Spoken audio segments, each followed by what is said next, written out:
Hello, good evening, and welcome back. For episode 2 of Black Void Into the Oblivious Depths, I am your game master, or as I am known around these parts, your arbiter, Colin at Colonomicon, and I am joined by my 4 favorite role players on this or any planet. I am so very excited to be getting into episode 2, getting ready to finally take off and sail into the oblivious depths of the void. But before Lydia's throwing shade at me because I just showed preference for my players. You're a great role player too, Lydia. Yeah. But before we do that, there are a few small things to get to. First of all, I have to shout out some of our sponsors this season. This season, we are very lucky to be joined, to be sponsored by several fantastic game companies, including the work of Christopher Gray, the creator of The Great American Witch, also The Happiest Apocalypse on Earth. Again, not in the sponsor copy, but I shout it out every time because that game is rad and you should play it. Christopher is a fantastic game maker, and we are so very happy that he is supporting us. We are also sponsored by Broken Dice, as well as Black Void Games. Get a load of that. Creator of Black Void, Christopher Sevelson's company. Mighty Narwhal, Smunchy Games, Aracana Media, and of course wonderful Evil Hat Productions. So we would like to give all of our love, give us some tentacle hearts in chat, folks, for our lovely sponsors that have done so much for us this season and allow us to put on these great games that you see, including this one. We are also sponsored by Grinding Coffee, a Black LGBT plus owned coffee business that will deliver kick-ass coffee straight to your house. If you go to Grinding Coffee and use the discount code penny for a tail, you will get a discount on your first order. So give that a try. I haven't ordered it yet, but I'm really curious because my coffee around here sucks. So I think an upgrade is probably on the cards, and I will certainly be Are you just doing grocery store coffee, bodega coffee is what you're doing? I don't even want it. It's No. We're not going to disrespect bodega coffee. Bodega coffee. Oh, I will not slap. disrespect. No, bodega coffee Okay. slaps. It just sounds like you have A grocery bad store bodega coffee is not the same as bodega coffee. Don't evade the question. Look, just people I live with really like shitty coffee, so that's what's in our house. That's the problem. I have to drive. Depressing. It's a bummer. Yeah, no, it's Folgers. It's garbage. Sorry, Folgers, you're not sponsoring us. Got that in my so chest. I can talk shit about you all I want. I know it's a travesty. It's a war crime. It's a crime against humanity. It's terrible. And why go with Folgers when you can go with Grinding Coffee? You can go with Grinding Coffee and get a discount. Thank you for bringing that back, Liv. I appreciate that. Yeah. Okay. Speaking of Liv, I'm going to start with you since you were so helpful there, Liv. I am joined tonight by, as I said, 4 of the best role players on this or any other planet, and we are going to begin with hearing from our friend Liv down at the bottom left corner. Liv, who are you and who are you playing this evening? Hi, my name's Liv. You can follow me at Liv in a Day up there. And I am playing Sunha. Sunha is a half-blood. She is part human, part column, which is basically a bird species. So she's got like a lot of, well, I mean, not a lot of her hair is all made out of feathers. She kind of has funky legs since birds do. She's got talons that are sometimes out, sometimes not. You know, just reading the chart, basically. Not the birth chart, the player chart in the character sheet. And she is determined, driven, girl boss. No, but she is the fearless leader of this crew. Yes, she has a new title. Yes, I am Commander Sunha, and y'all will never hear Commander Sunha. Demand an office. Hey, I will say though, democratically elected Commander Sunha. So you didn't just democratically elected. That's true. Unanimous. I didn't cause too. an insurrection. Yeah. What can I say, Mike? I have one of the brightest crews. They know how to make a good decision, which is to let me make all the decisions. which is to let you, yeah. Okay. And I'm gonna do things totally weird. Normally, like let's go clockwise. I'm gonna go X across diagonal up to Wally. Wally, who are you playing this evening? Sup, y'all? It's your boy Wally. You can find me on the Twitter with that name right there, WALLE132 on the Twitters. Like a cute little Disney robot. I'm playing Oshan, the half-blood, half-human, half can't pronounce my own word that I made up. The Silicacian alien means he's half human, half shark. He's tall. He has gills. He has those gills on the side of his neck. Long, lanky limbs, webbed fingers, big old dorsal fin sticking out the back of his back. Big old shark-like smile too. You know, he's a catch. He's a real catch. He's a real catch. It feels like slightly offensive to say about someone who's kind of fish-like. I feel like, that is offensive for coming towards force. I feel like he wouldn't appreciate that joke. Or it would go totally over his head because much like Weha, he's very literal. Yeah. But also, like, you're a fish, so it's reclamation. We're not allowed to say it. It's true. You guys are not allowed to say it. Like, if someone said that to like, Osha, be like, hey, you don't know. Hey, that's our thing. You don't get to say that. You don't get to say that. Like, he gets very offended when someone uses the term, there's fresh fish here, as referring to someone who's a newbie. He gets very upset over that. Just picturing you guys landing on a new planet, and like Yara's like, "Oh, I just feel like a fish out of water," and he's like, "Hey, can't." Exactly. No, that's exactly it. That's exactly it. Don't even get him started when he hears like, "There's plenty of fish in the ocean. What are we to you?" Did you just refer to the reptile of the group as a fish? Did I say Yara? That's the other thing. Oshan just wouldn't get it either. Yara, and I was like, excuse me. I have to leave. Like, I said the wrong name 3 times in a row. I have to go. Sci-fi biology, y'all. It would go over his head also. Anything like that. Yeah, he wouldn't get it either. That's the other thing. No, he wouldn't get it, no. He wouldn't. He does not understand things. Everything's literal to him. Yep, we have that in common with my boy Weha, who we'll see shortly. And then let me hop over to my left to Anna Nymeria 941. Who are you playing this evening? Hey, it's me. This evening I am reprising my role as Void Mom Zohar, who is the, I guess, technically the most human on paper of the crew, because I'm not half-blood with anything else, but I do have a fun void-marked demon that's hitching a ride in the back of my brain.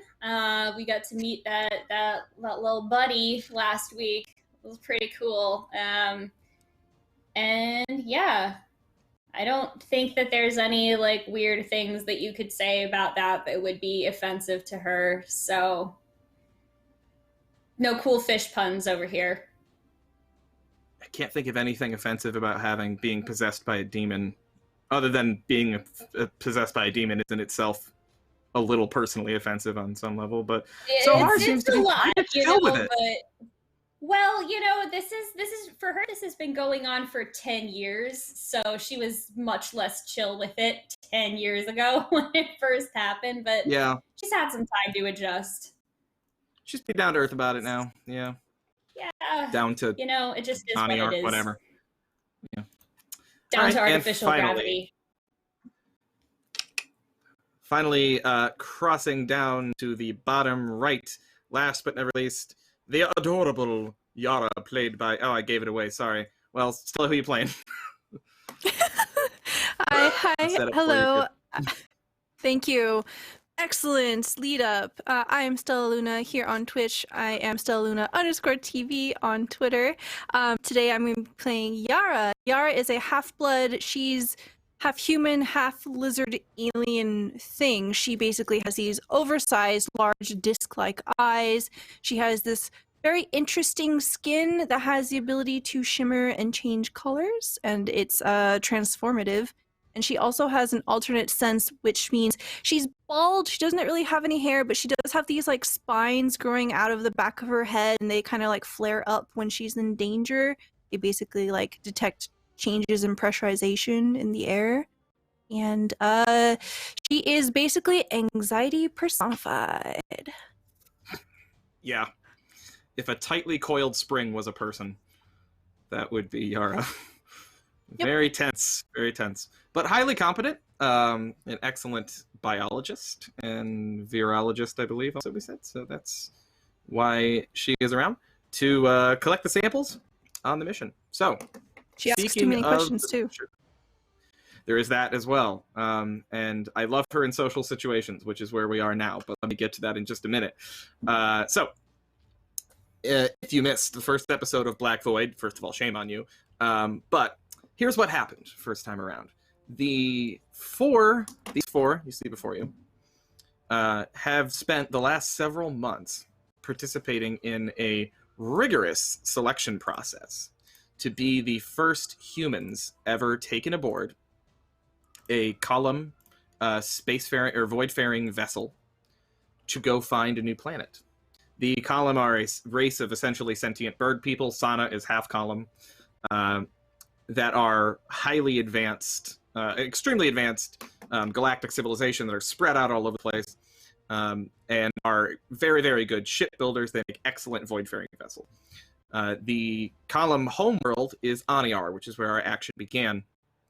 The company known as the Todd Consortium, a column expeditionary company, so to speak, organized this expedition to go find a new homeworld for humans. These four were finally chosen as the final four to go on that. There was a few awkward moments along the way, a few last-minute eliminations from crew that caused some awkward tension, particularly between Yara and her ex, who did not make the cut. And between Sana and Hoshan, who were first and second in their class, but we're not told which one was first and which one second, and I'm sure that will come up again at some point. Yeah, I thought you might think so, Hoshan. Yeah.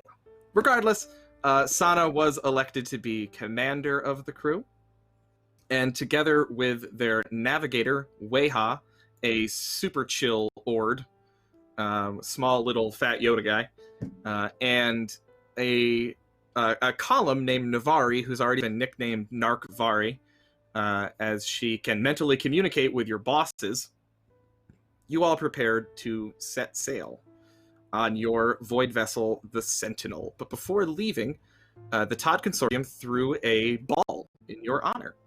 A big soiree at the headquarters of the Consortium, where you could go and rub elbows with important people and have your faces in front of high-ranking folks before you go.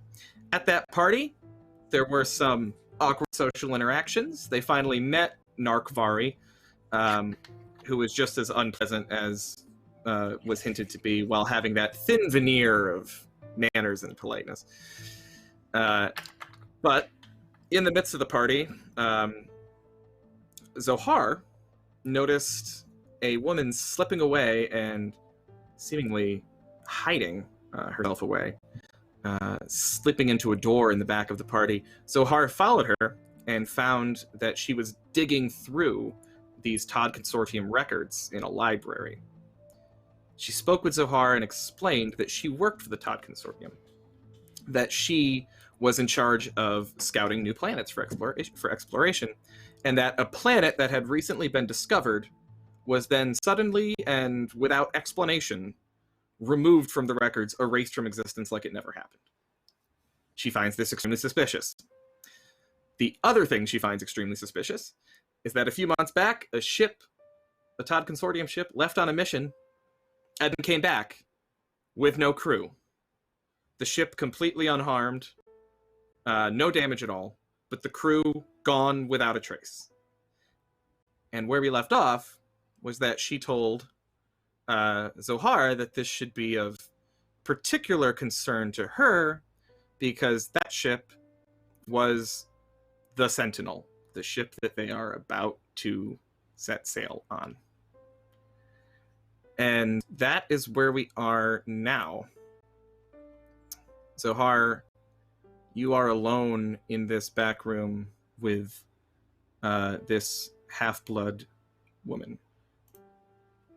She has just told you that the ship that you are about to leave on mysteriously has lost its crew and been returned and put back into service, and you are expected to travel with it now.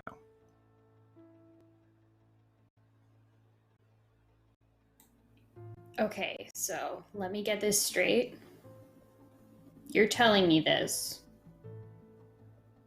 out of courtesy and kindness, but you want me to communicate back with you what we find? If there's like empty gaps in space, gaps in the void. Are you sure that you don't just want to talk to my commander instead? She's really smart and can probably like answer your questions better. I would, if we can do so without arousing suspicion. I don't want... Perhaps it's best if we just return to the party, get through this evening, and I can send some message to you soon. But you should tell your crewmates. They have a right to know. Of course. We're only going to be on a seafaring vessel, or spacefaring vessel, rather, for years together. Secrets are a surefire way to breed resentment. I'll tell them. Okay. This could... Well, I wish I could say that this could be nothing, but it seems unlikely. Something's amiss. And that crew's never been accounted for, and I don't want to see that happen to all of you, especially as the first human crew. What was your name again? I didn't catch it at the beginning. I'm sorry, I don't know if I gave it. Aaliyah. Aaliyah.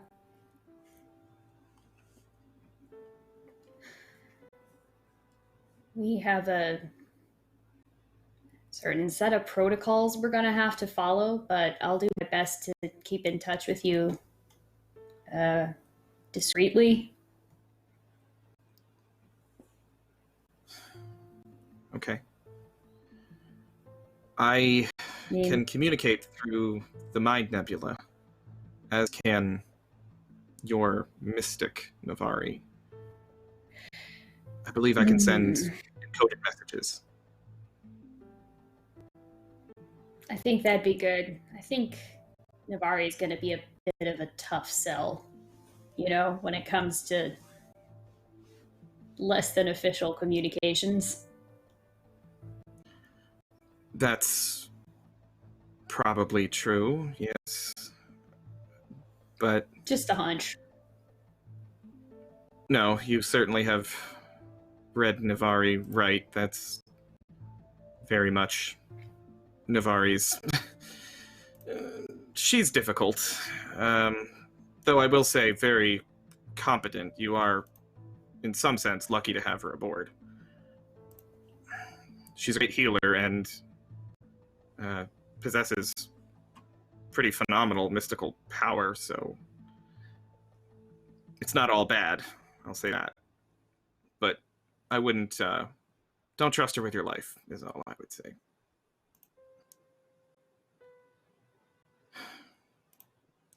So, I don't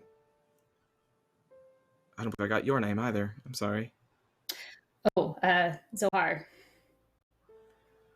Okay. So, Zohar, I suggest that we return to the party. If anyone asks, I was simply showing you the restroom. and we have ourselves a nice, pleasant evening. Big day tomorrow. Works for me. All right. And her face goes from this like stern expression, this furrowed brow and worry she's been showing this whole time, sort of instantly melts away, and she puts on this just perfect facade of calm and collected. So, I have to practice pretending to laugh at a very funny joke, but shall we? Let's go. All right. Meanwhile, Sana and Yara, the two of you have been with this woman, Bibi, who you thought was saying something deeply offensive to you.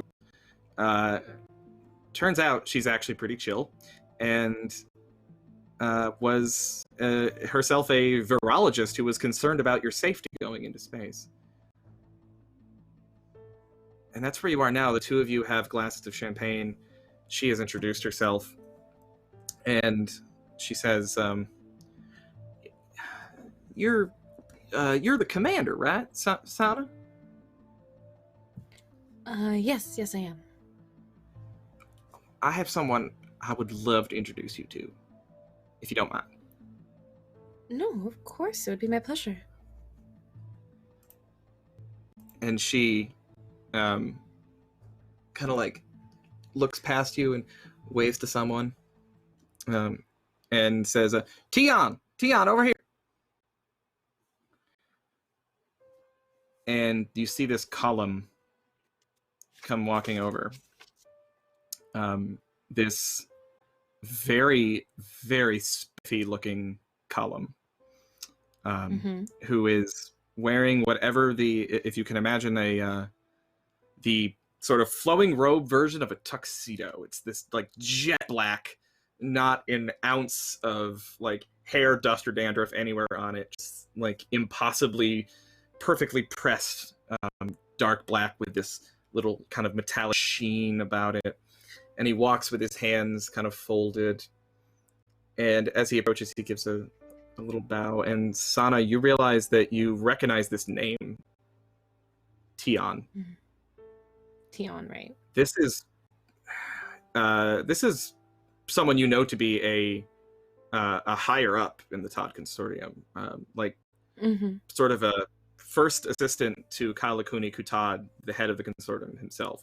Somebody that if they're on your side you have the ear of the top ranks, and they are, beyond just being a business person plugged into the Todd Consortium, they are plugged into the column government as well. So one looking to ingratiate themselves to the column could do much worse than having a friend like Tion. I think Sanha nods her head back as well. Steps forward with just like the most charming smile she can offer, and holds out a hand and just Sanha, I suppose Commander Sanha now. It takes a while to get used to titles, isn't it? A little strange.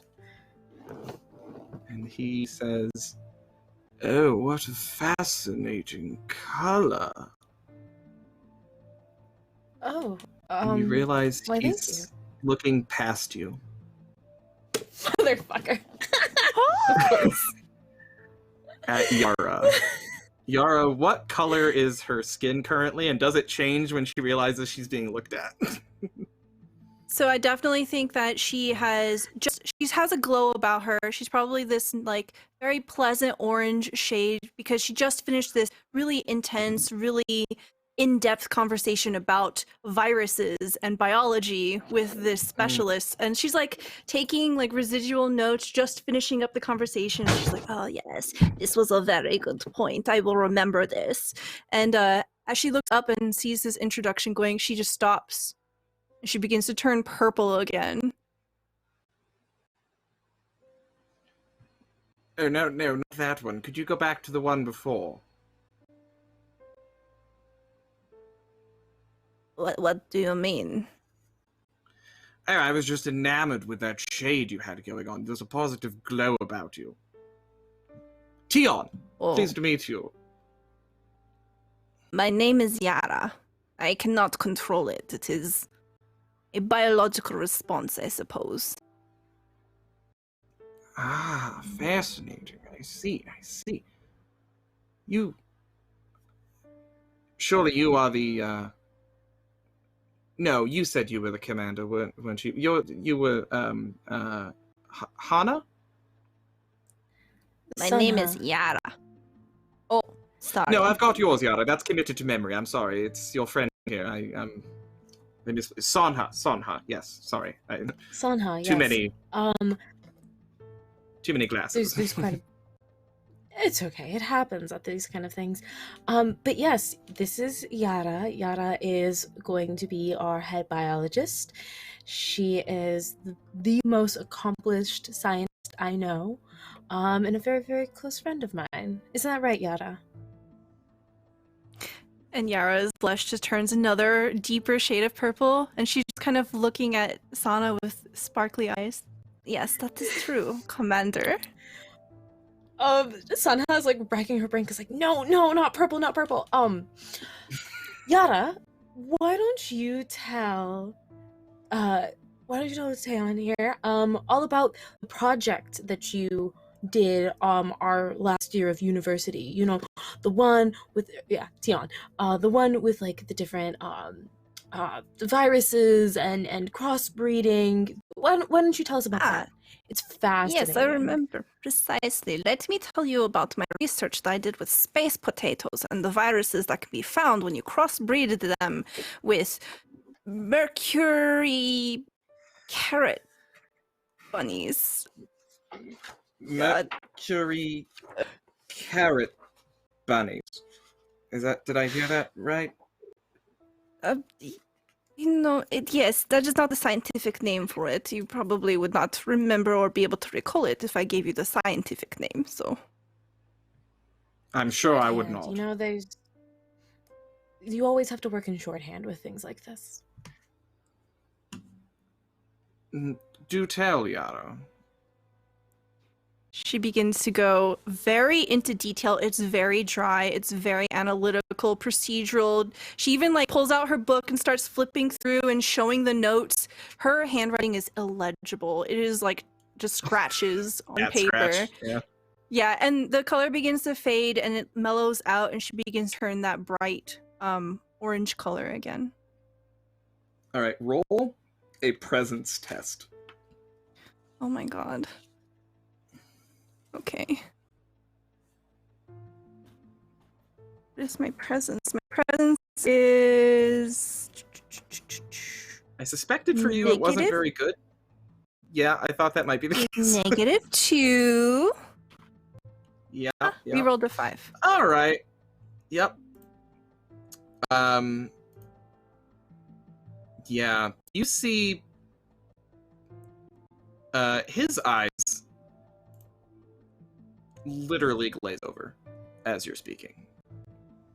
And while he's like appreciating he sees the color return and he's like, oh,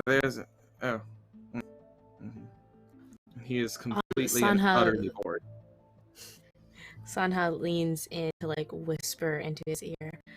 Yeah, like I said, truly an intellect, but more of a savant, you know? Very skilled in one area.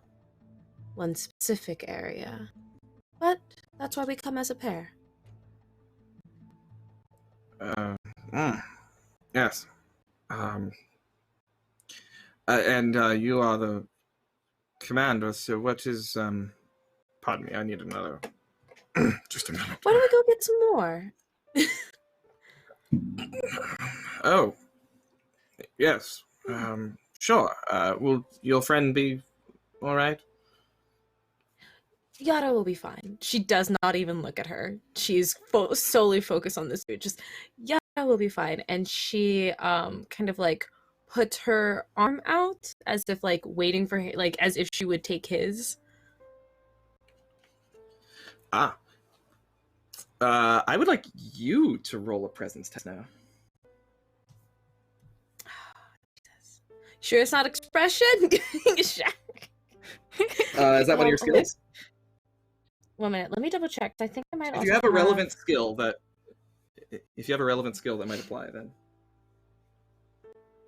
Oh wait, no, but I have adaptability, which I'm trying to remember what that means. Like that's a skill I have. Like a talent. It's a talent that I have.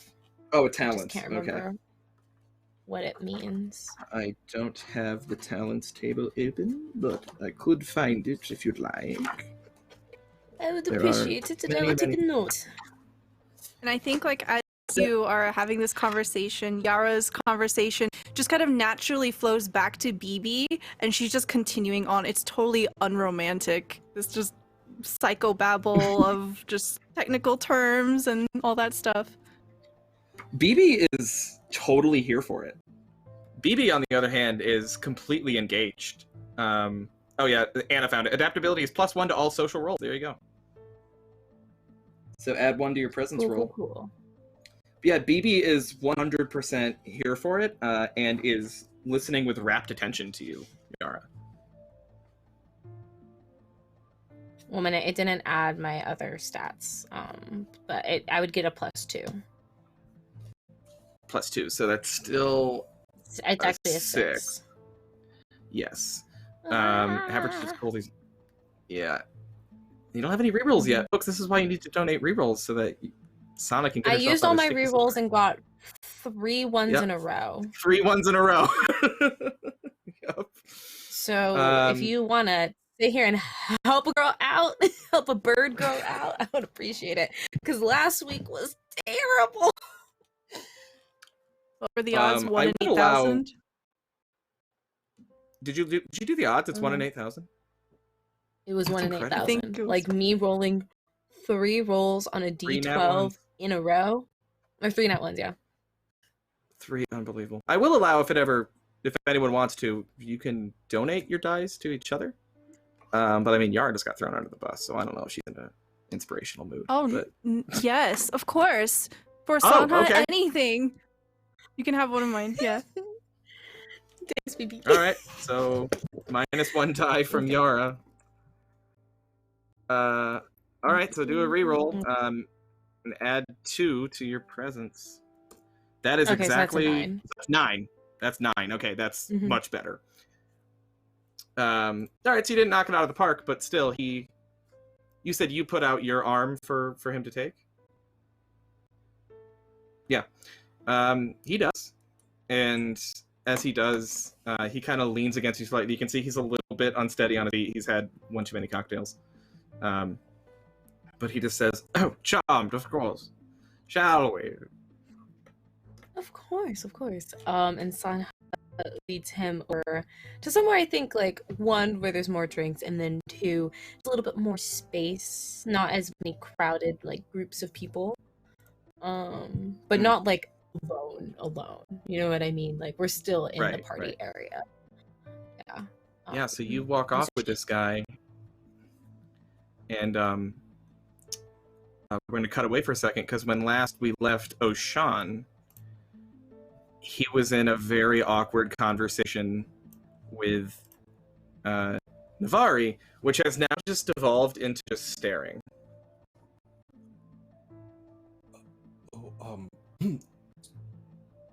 I look over Weha, then I look back at them.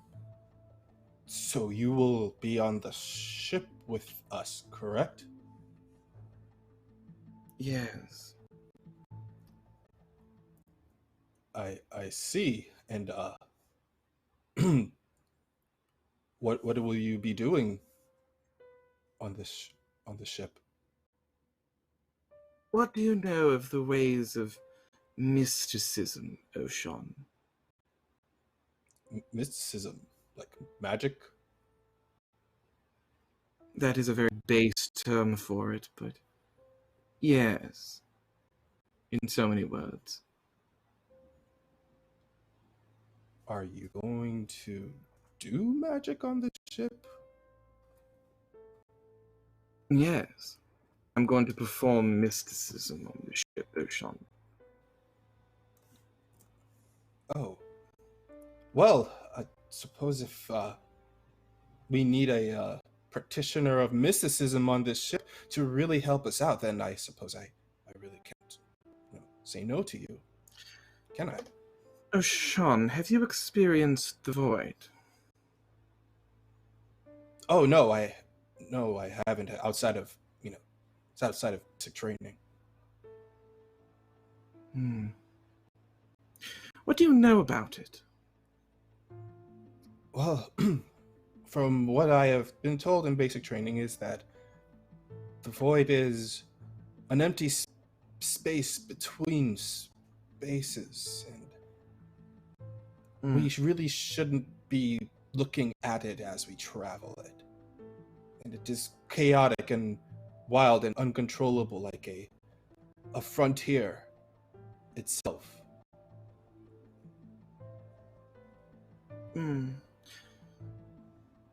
Part of what you said is accurate. It's not so much a space between spaces, though. That is a common metaphor for understanding it. The void is a separate reality. To cross into the void is to leave the world of tables, chairs, matter, and energy, and enter into a world where thoughts are made whole, where emotions have colors, where sounds have smells. It's a world not built for the sentient mind, and yet, under the right circumstances, we can travel through it, we can survive it.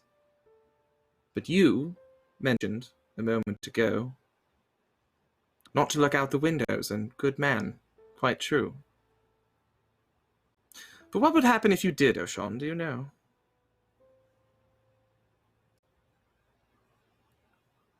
Well, I know what the basic training told us, but my father had a story he would always tell me about the void.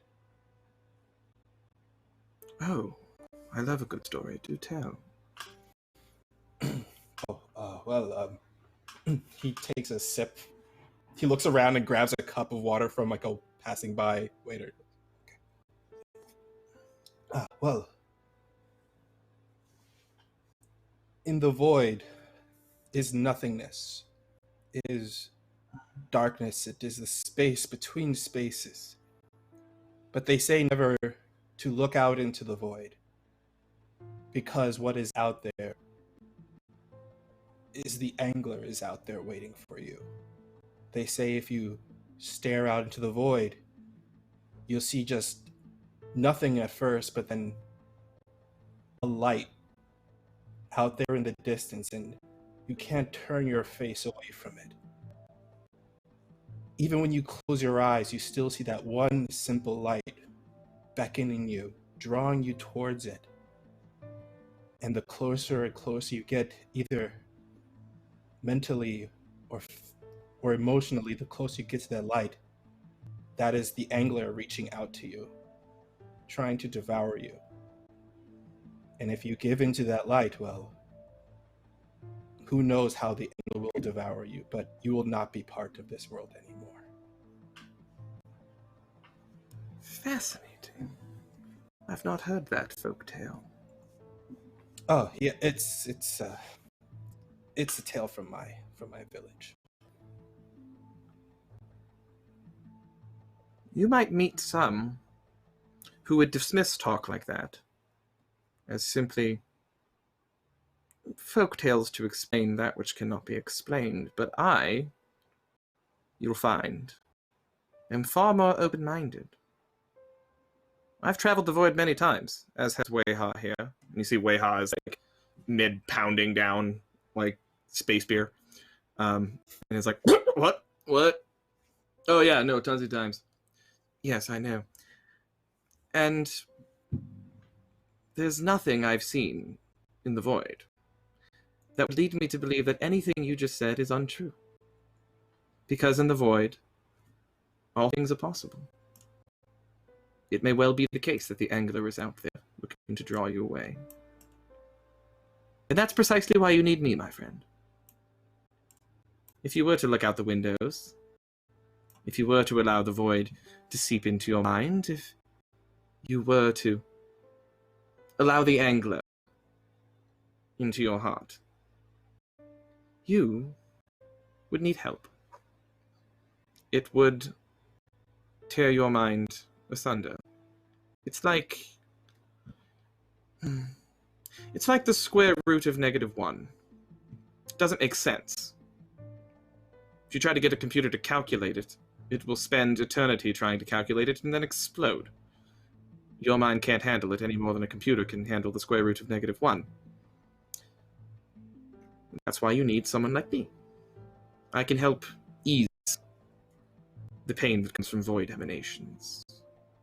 Should anything unfortunate happen, I can use the power of the void to help heal you. And that's why I'm here. And I'm at your service. I see. Well, thank you for joining our crew then. If you don't mind me asking, is this ship the first ship you are traveling on? No, it's not. I have not sailed on this particular vessel before. But I've been on other journeys for the Todd Consortium, yes. Never with a human, though. I'm excited. It is, I wasn't expecting such a spectacle to be made for us, honestly. And just for a group of humans piling on this ship to explore, I suppose it's a reason to be excited, but all of this, it feels a bit over the top. It's cause for celebration for your people. Enjoy it. Soon, we'll be traveling through the void, eating rations and having to live the Spartan lifestyle of a Voidfarer. Enjoy this lavishness while you can. I will. Thank you. He takes a Of sip course. of his drink. My cabin will be on the top floor of the Sentinel. Should you need anything, do not hesitate to ask. I am, as I said, eternally at your service.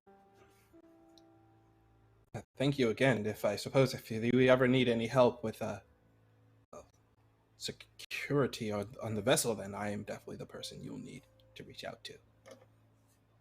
Should I find anything that needs to be cut, shot, or smashed, I know who to talk to. I wasn't going to put it in such words, but yes, exactly. Violence is occasionally a part of the Voidfarers' lifestyle. It's unfortunate, but not every planet that we visit is friendly, so should there come a time when we need protecting, I know exactly who to speak to. And she put one of her, winged hands on your big, beefy shark shoulder. Oh. Well, I will not disappoint you. I didn't think you would. Now, if you'll excuse me, I am rather tired. I would like to get some rest before we set off. I shall be on the Sentinel. Oh, of course. Have a good rest before we head off. Good evening, Ashon. Looking forward to sailing with you. Looking forward to sailing with you as well. You can tell Oshan really doesn't get when to end the conversation. When is this over? And you see Weiha is just kind of like you come up. I mean, he comes up to your knee, so he's just kind of prodding you. That's good, man. Great. Oh, right. Shut it down. He takes a sip now to shut himself off. And you see, as she walks away, Weiha says, "Oh my God, she sucks. She's the worst." She seems like her purpose here is to help us out, though. Yeah, but you just can't trust her, man. Like, she's real nice to your face, but I don't trust it. I don't know. She got that venom, dude. Telling you. I don't think her species produce venom. Oh wow. Hey, I used a metaphor. Cool. I didn't even realize. Right on. No, I mean she's an asshole. Oh, I see. She did give off that Also, aura not literally. Oh no, I understand what asshole means. She just Okay, gives wasn't off sure you were on a quite the aura of how can I put this? Looking down the bridge of your nose at you. Yeah, except she's got a beak, so that's like real far. Know what I mean? You're absolutely you're right, but it's more once again it's not the literal sense. This is something I have to learn after a bit. It's not the literal sense of looking down her nose. It's more the fact that I think she just views us, well, obviously views me as a lesser.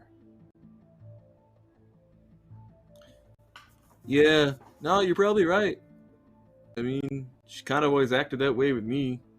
And I got loads of experience. I've been doing this forever. I know I'm good at what I do. And she still doesn't treat me with any respect. So, I mean, she gets all mad at me every time I, like, hotbox my room. It's stupid. So. Well, Lame. You know what I think, Wea? I think we should go out of our way to make sure to prove her wrong.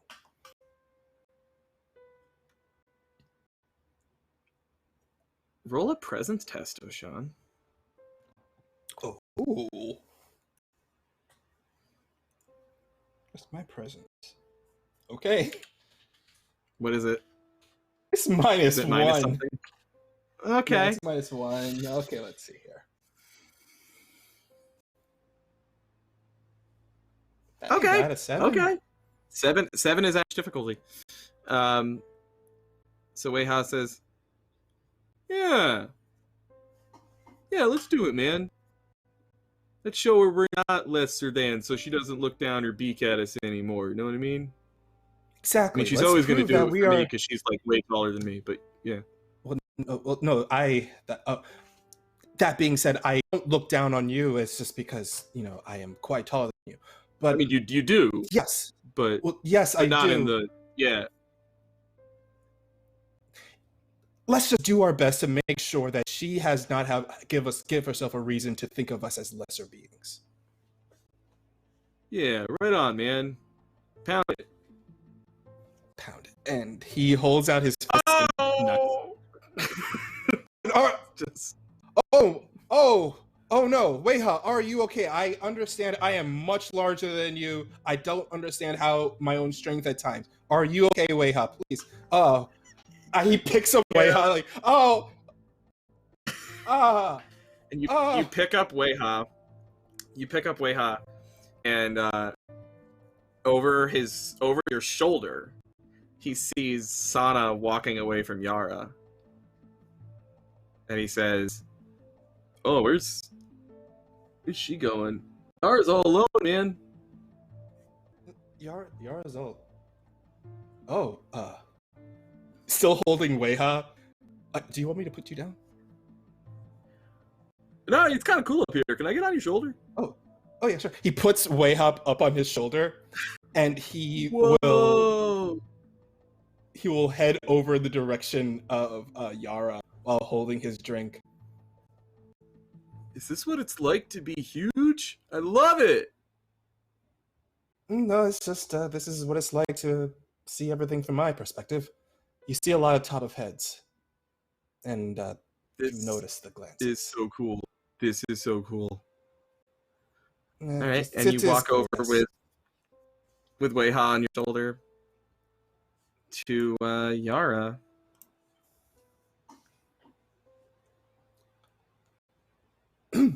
Hey! Hello, Yara. Yara has probably finished talking to BB by now and is just standing in the middle of the dance floor, or like on the edge, and she's just writing notes into her little notebook. She looks up, oh, hello, Oshan, and Leiha. Hey, what's going on? Yara, we saw you were alone over here, so we decided to keep you company. Fascinating. What exactly are the two of you doing? Is this some kind of morale boosting exercise? I don't remember seeing this in the handbook. Nah, it's more of a height boosting exercise. Fascinating. Well, I am very tall, and I was picking him up earlier because I thought I injured him, but he's okay. And I continued holding on to him, and I saw you just walk over here, but so I decided to put him on my shoulder to free up my hands for my drink. And he holds up his cup of drink that he's been sipping. Does Oshan look like his complexion has changed any since he's been drinking? Any flushedness? Oh, no. He does not look like that at all, actually. Okay. What about Weiha? Weiha's sloshed. He's also a really cheap date. Like, he's tiny, so it doesn't take much for Weiha. He gets lit up pretty quick. So he's had a few champagnes, and he's just kind of he's on Oshan's shoulder right now, and it's like a kid on a roller coaster. He's just like, wee, this is great. The air is so much more fresh up here, you know, like it circulates more or something. Like, your life is great, dude. It has its advantages. How are you doing, Yara? As this exchange is going, Yara just like holds up her notebook and she's taking notes, watching. You just see her two saucer-like eyes over the edge of her notebook. She's like, fascinating, taking notes on both of you. Well, Yara. Were you gonna say something? Okay. Go ahead. Yara says, well, I do not know where Sanha went. She went with someone named Heian. And I thought Zohar was with you. Well, Zohar was with me, but she excused herself to go somewhere.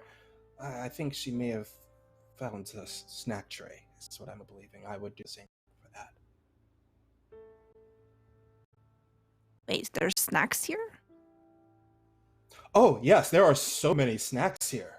That's at that point, Oshan takes advantage of his height and looks around and go, excuse me, you over there with the little tiny sausages wrapped in the pastries. Yes, you. Yeah, over here, please. And as you look around over the heads of everyone, you see Zohar emerging from the back room with this golden-skinned woman that you have not seen before, but you see Zohar coming out with this woman, and they kind of like seem to be like laughing at a joke or something. They both seem to be kind of animated in conversation. Oh, I think Zohar has made a friend, it looks like.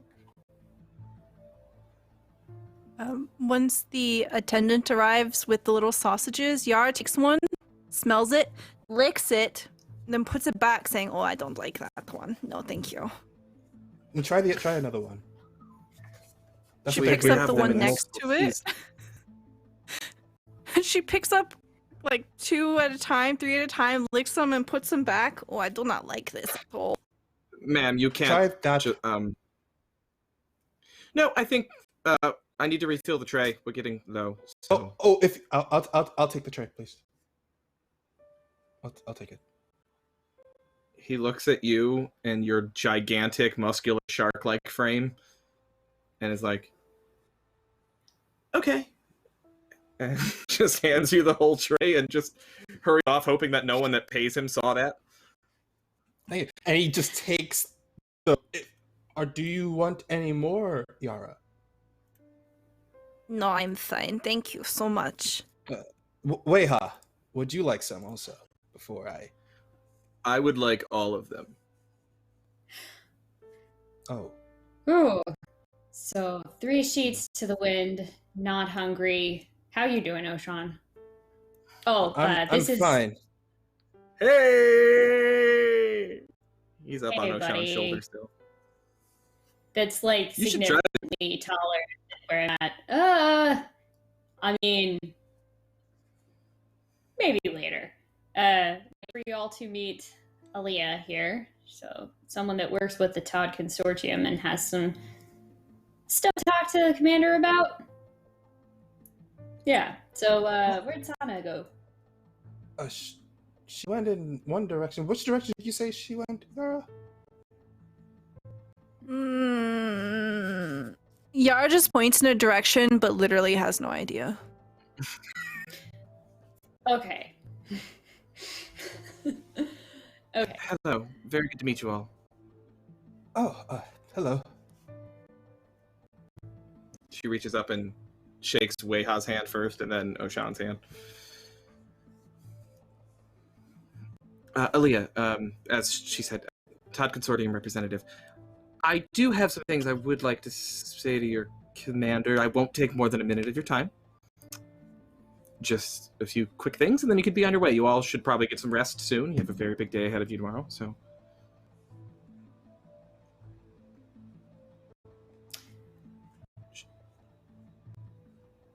Well, I suppose, if there is something you need to tell us, but if it's to be told in front of the commander... It's kind of the thing that we should all just hear, that way you don't just have to make Aaliyah repeat herself.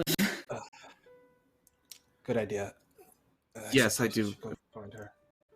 Appreciate that. Is this a meeting that we can have near the snacks? Actually, that's probably a good idea. In my experience, there are snacks everywhere at these things, so... We'll just wait until somebody comes by with something you like.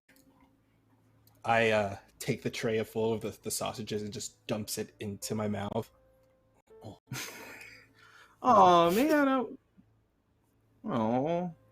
Then he bites into the tray.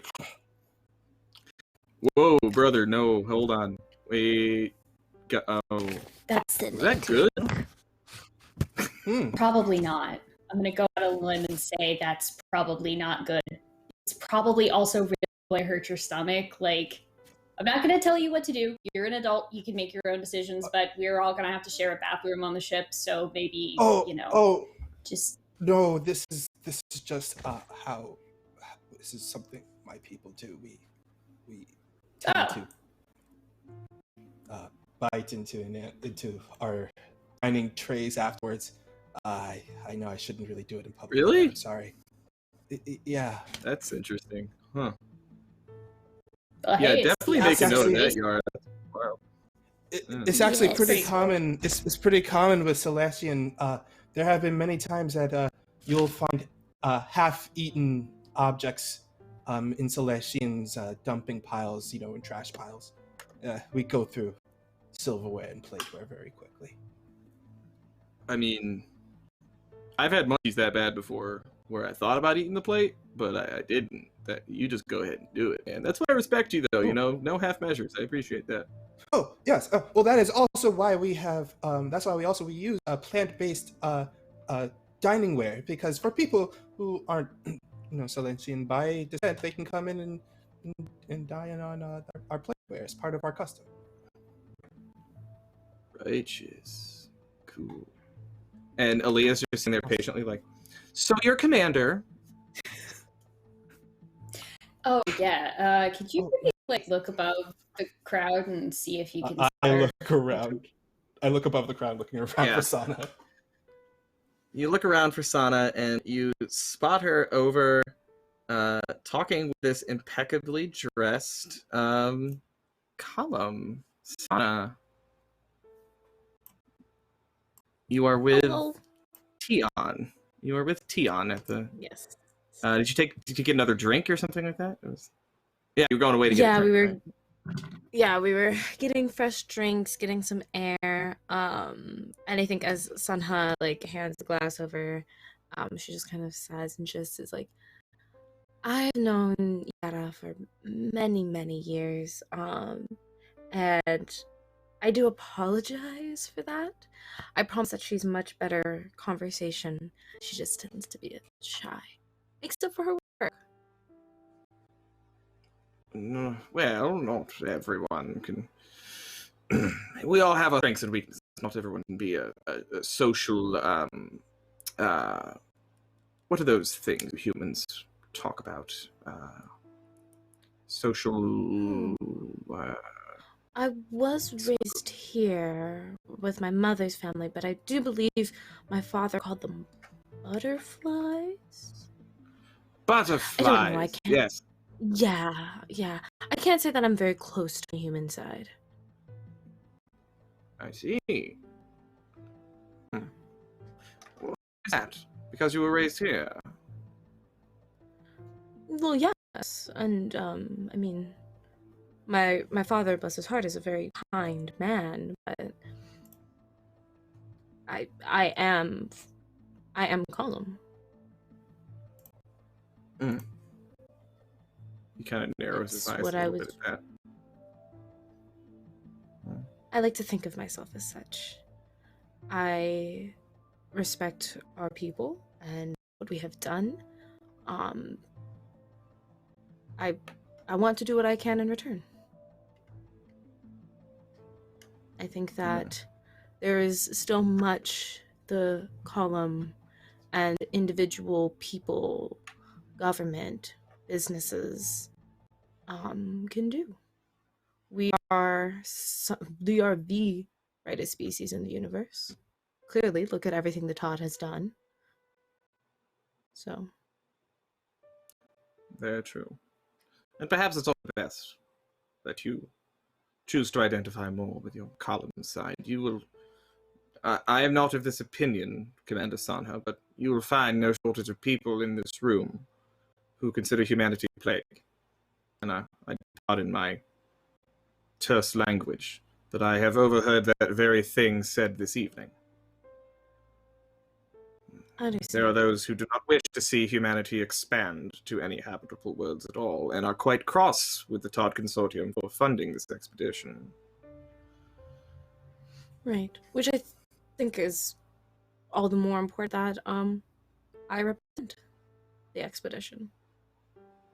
Give the rest, right? The rest of the column, a sense of security, knowing that it's one of them in charge. Yes. Well, I hope that no one has offended you this evening, because I have heard some awful things. So, there are plenty of people who wish that you would go the way of the last crew of the Sentinel. What do you mean by that? What happened to the last crew? I'm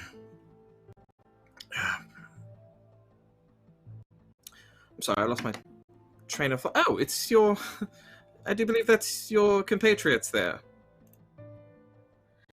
Hello. Yes, everyone, please, it's my honor to introduce, Mr. Tion. Charmed. Do we recognize who this person is? You might know the name. I don't know if you've ever seen it before, but a Todd Consortium higher up, a big wig, personal assistant to Kalakuni Kutad, and a column ambassador, essentially. So big in the column government. But we would recognize that he's from the consortium, right? So I'm just gonna look. I'm gonna try and subtly. We'll see how well that works. To sort of look at this guy, look to Aaliyah, look back to that guy. Kind of do you want me to get him to walk away so we can talk, or what? And okay. Like I'm Let's roll to see how describing well it, but you I'm can attempting communicate to do this. Yeah, like a nonverbal. Mhm. Uh, I think is that this will. presence? I would call that presence. Yeah. I also guess who also has a -1. Okay. Yeah, y'all are not high presence. I'm good at It's- other I- things. Thank you. really 11. Oh! Boom! Whoa! Except this one time. That's And, because I rolled a crit. Amazing. So 12 Aaliyah on the die just gives like a little quick nod to you, Oshan. Or sorry, Zohar. And is like, yeah, get him out of here. Like, opens her eyes a little wide, like, get rid of this guy. Clearly. So really nice meeting you. Hey, I have a bit of a favor to ask. I kind of want to go check out the view from upstairs of this area, but I have a bad knee. Do you think maybe you could, like, I don't know, show me around the upstairs area or something? We gotta go slow, but it just looks really cool. And I saw Kal Lakune Gutada up there, and yeah, good vantage point. Sanha is losing her mind right now.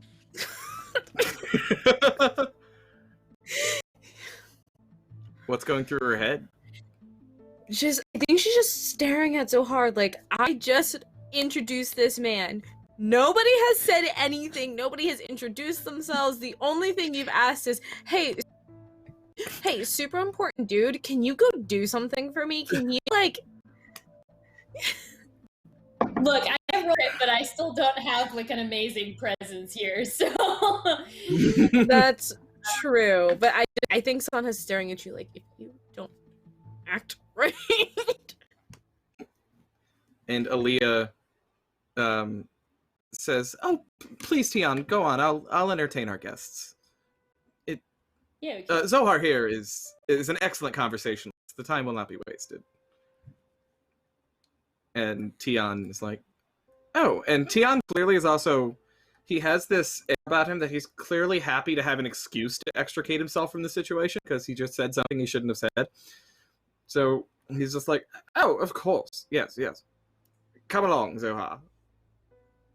I'm just gonna make sure that, like, whatever the closest person circulating with, like, a tray of champagne flutes, I grab 2 of them, put one of them inside of his hand, and then the other one I'm just holding, just to hold, you know. Thank you. Yes. You're welcome. Be well, Commander Sanha. Excellent speaking to you, and good luck. Thank you. And he walks off with Zohar. Okay. She turns immediately. Who the hell are you? Oh, okay. Aaliyah, you might have heard my name. I heard your name, but who are you?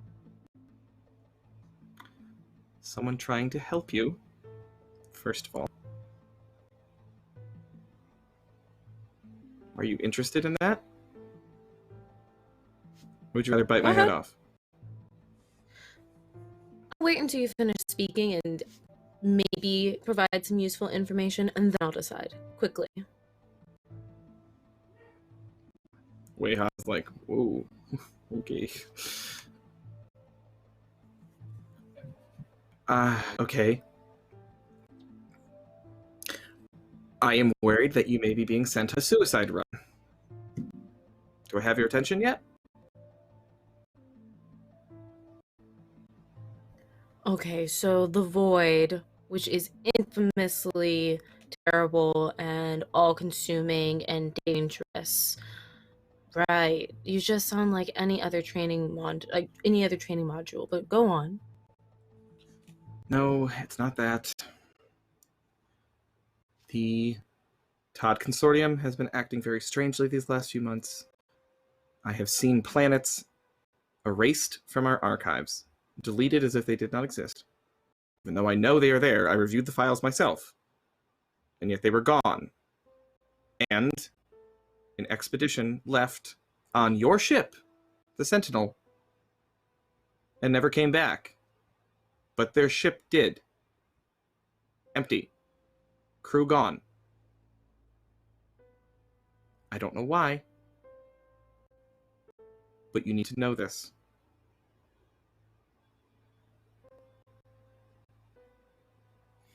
Do you understand?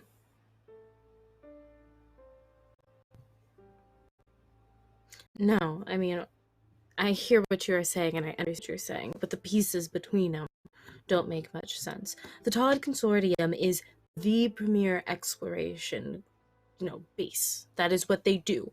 Why are they deleting their own information? Why are they taking things out of their own archives? That doesn't make any logical sense. Right. Do I believe you? That stands to be seen, but it is concerning, I'll give you that. Weha. Yeah, what's up? Do you know anything about this? Have you heard anything about this? I'm not in on that. You don't know what happened to the last navigator assigned to the Sentinel? No. I didn't even know about this. I mean, I didn't know the Sentinel had even been in service before. I haven't been on this ship before. Right. And neither has Navari, right? No, I don't think so. Navari said they haven't been on any other the Sentinel before. They've been on many trips, but the Sentinel is their first time.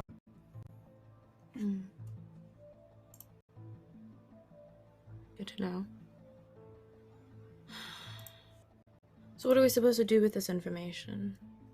We can't not go on the trip. We can't not do this expedition. It's so important.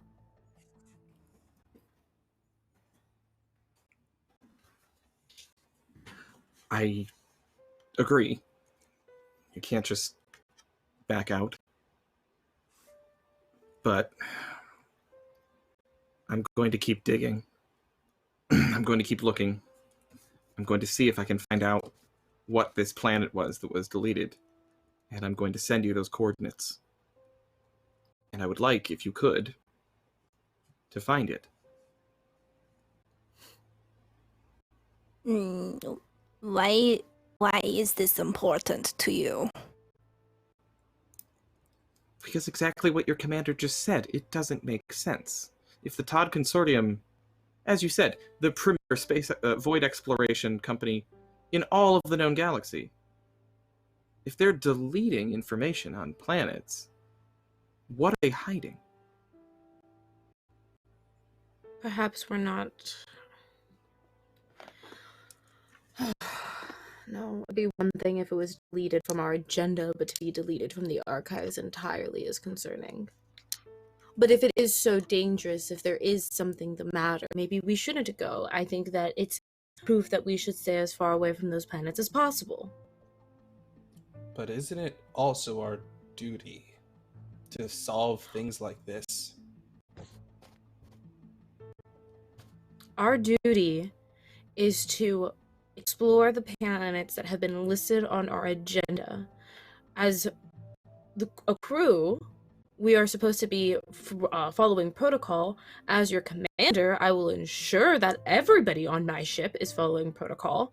And one of the main pieces of protocol is to not veer from the agenda. So do you see my issue and where I'm coming back to? Because it is one thing. It is one thing if Todd Consortium is deleting their own information. Technically, that is their right. But I don't want to deal with what would happen if their crew, which is what we are not beings of our own volition and our own agency at this time. What would happen to us if it's found out that we deviated and broke protocol? Because it will be passed around. Weha has warned us about Navari. Then we deviate and break protocol in a way that Navari won't know about. That is if we decided to do this. I'm saying is, if we ever did decide to do something like this. Hypothetically. Hypothetically, thank you. hypothetically, if we were to do something like this, we would have to go about it in a way that she wouldn't pick up on it. We would have to go about it in a way that she doesn't know about it through her, mystic means. She has them. That is no doubt. But hypothetically, if we were to give in to the real reason all of us have done this from the beginning, is to search and explore the unknown and get our names in books. We all want that. You're feel assuming that something a lot. like this. Oh, Sean. You don't know why I'm doing this. Well, then prove me wrong then, because so far it seems like everything you do is out of self-gratification to get your name out there.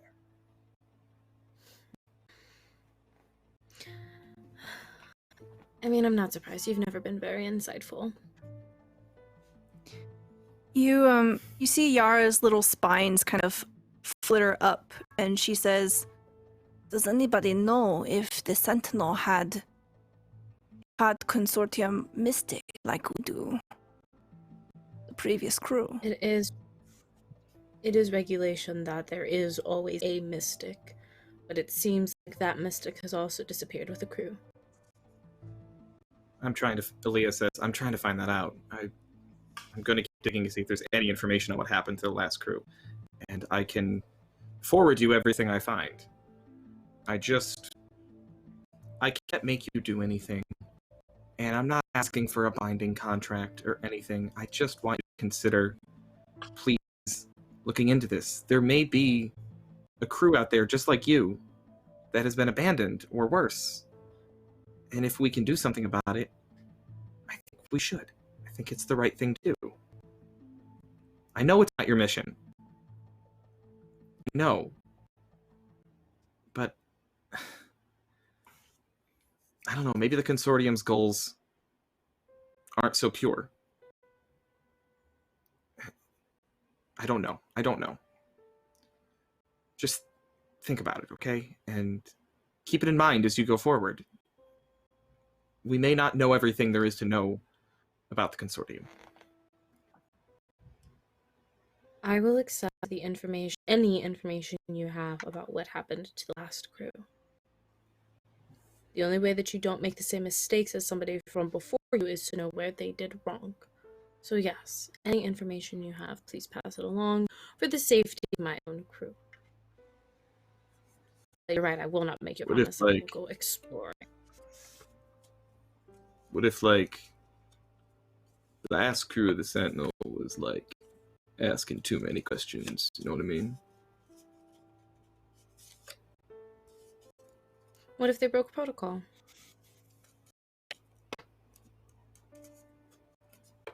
Why'd the ship come back, though? That's weird.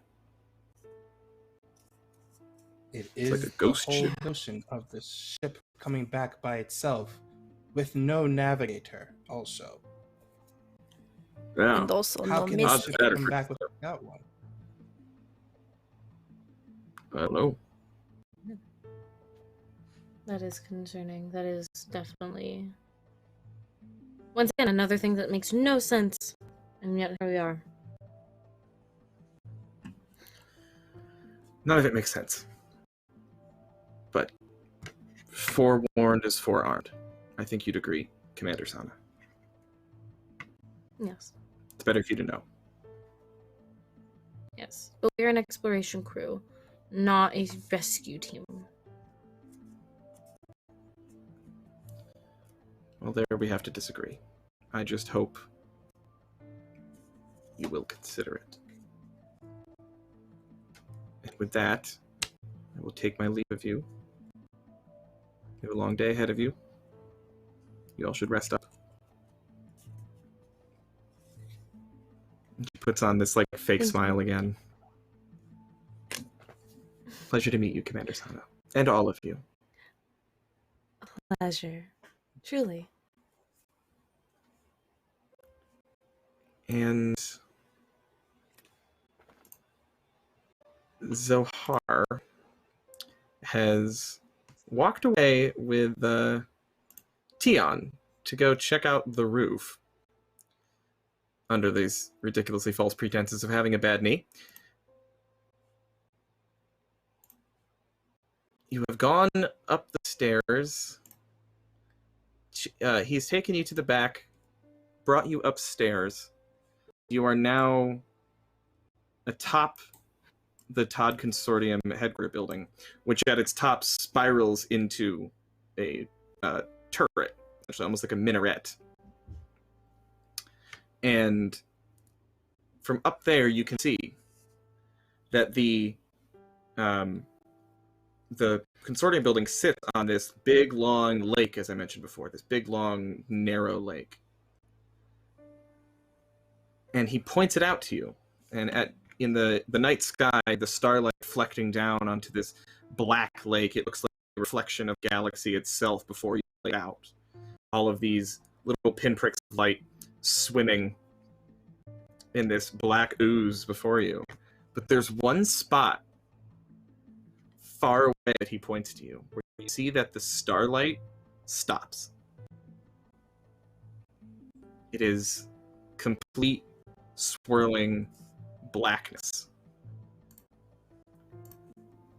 And he says, "That's it. That's where you're going."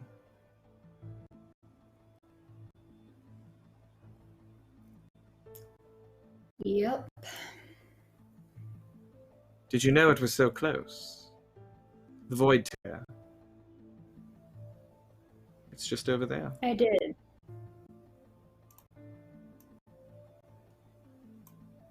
But I've never seen it like this.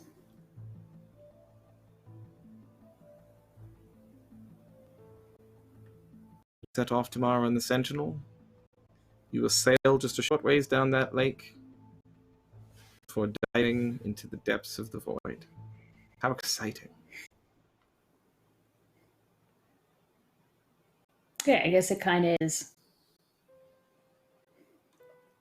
Your first time? Doing this? Yeah.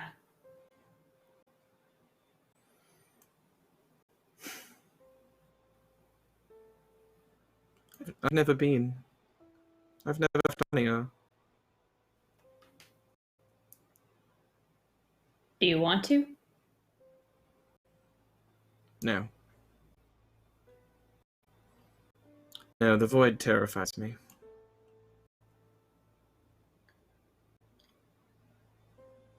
I don't think it would agree with me.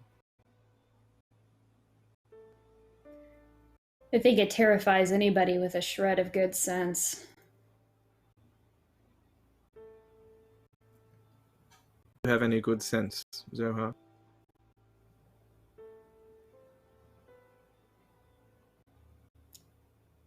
I think so. But I've also got a few things stronger than terror. So I guess we'll see. Yes. And as you stare off onto the lake, peering into the blackness of the water, you feel that familiar rippling cold running up your back and rising somewhere at the base of your skull, pushing forward into the back of your eyes. You never know how much time actually passes when this happens. It may be just a moment, but it may feel to you like much longer. But you feel them. You feel them there. The tug of the void, pulling them into your consciousness. We're going home.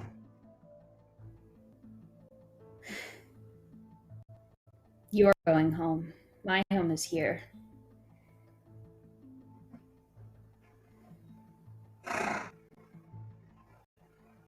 Your home is always in the void, so are. The home you always wanted can be found there. Everything that you wanted waits for you in the void.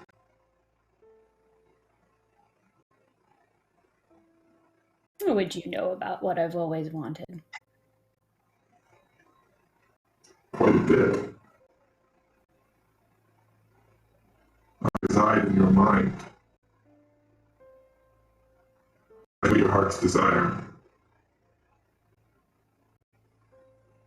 Trust in the void, my friend.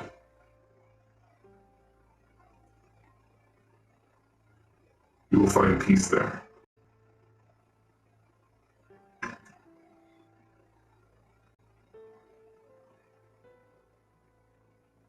Perhaps.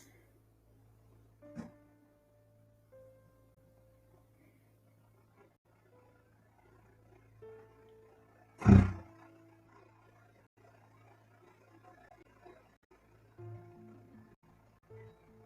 shall see. Very soon. Finally. I've waited so long to show you.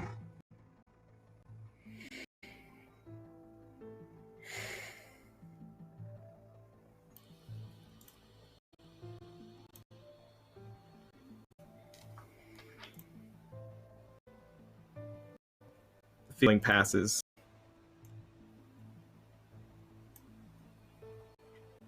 You find not a moment's passed.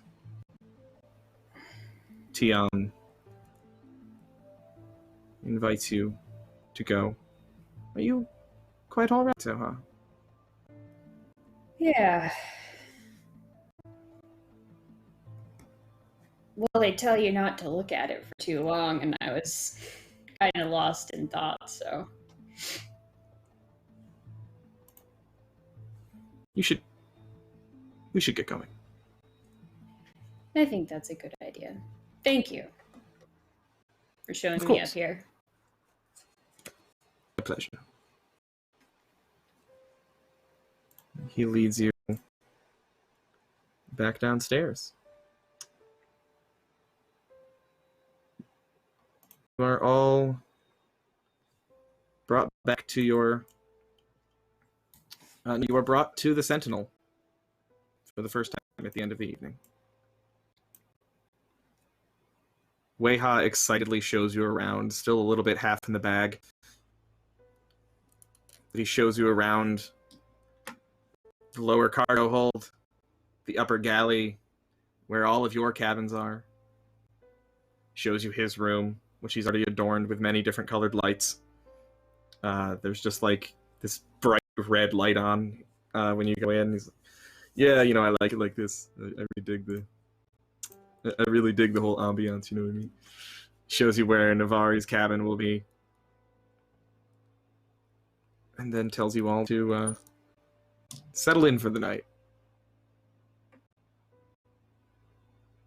You leave at dawn.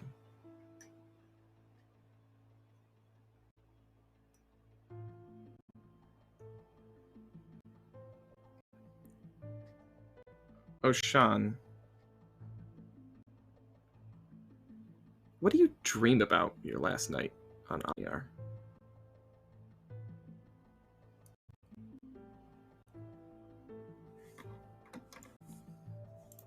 The last thing Ashan dreams about before leaving,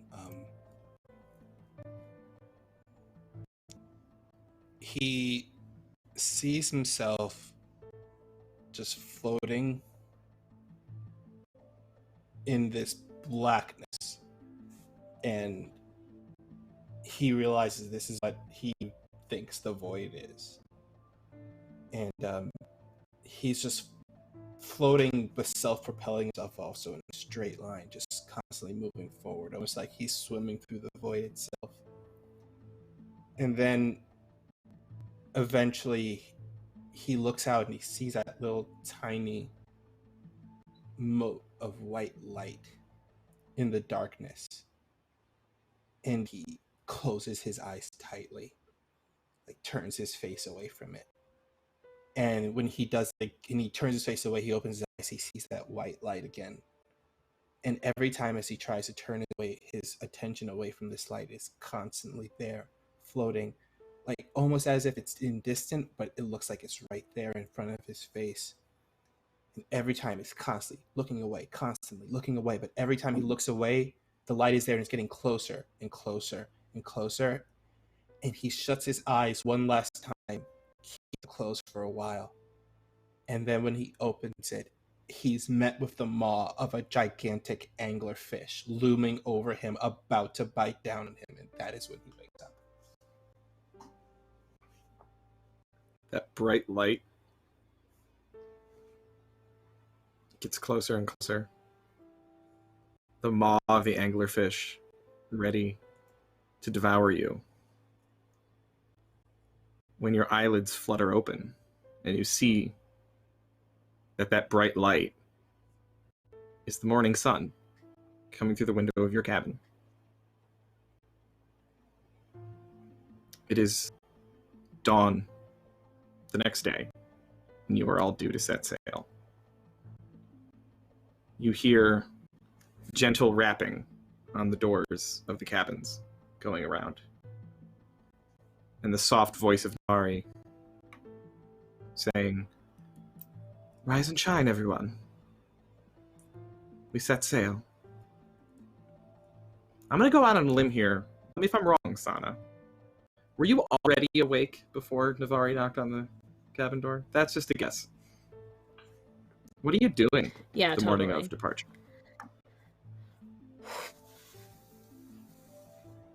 I mean, I think part of it also was like she didn't sleep well the night before. But like it's the morning of departure, so I think like she, got dressed or whatever. She's like pulled her hair, like tucked parts of her hair back so that it's, out of her face or whatever.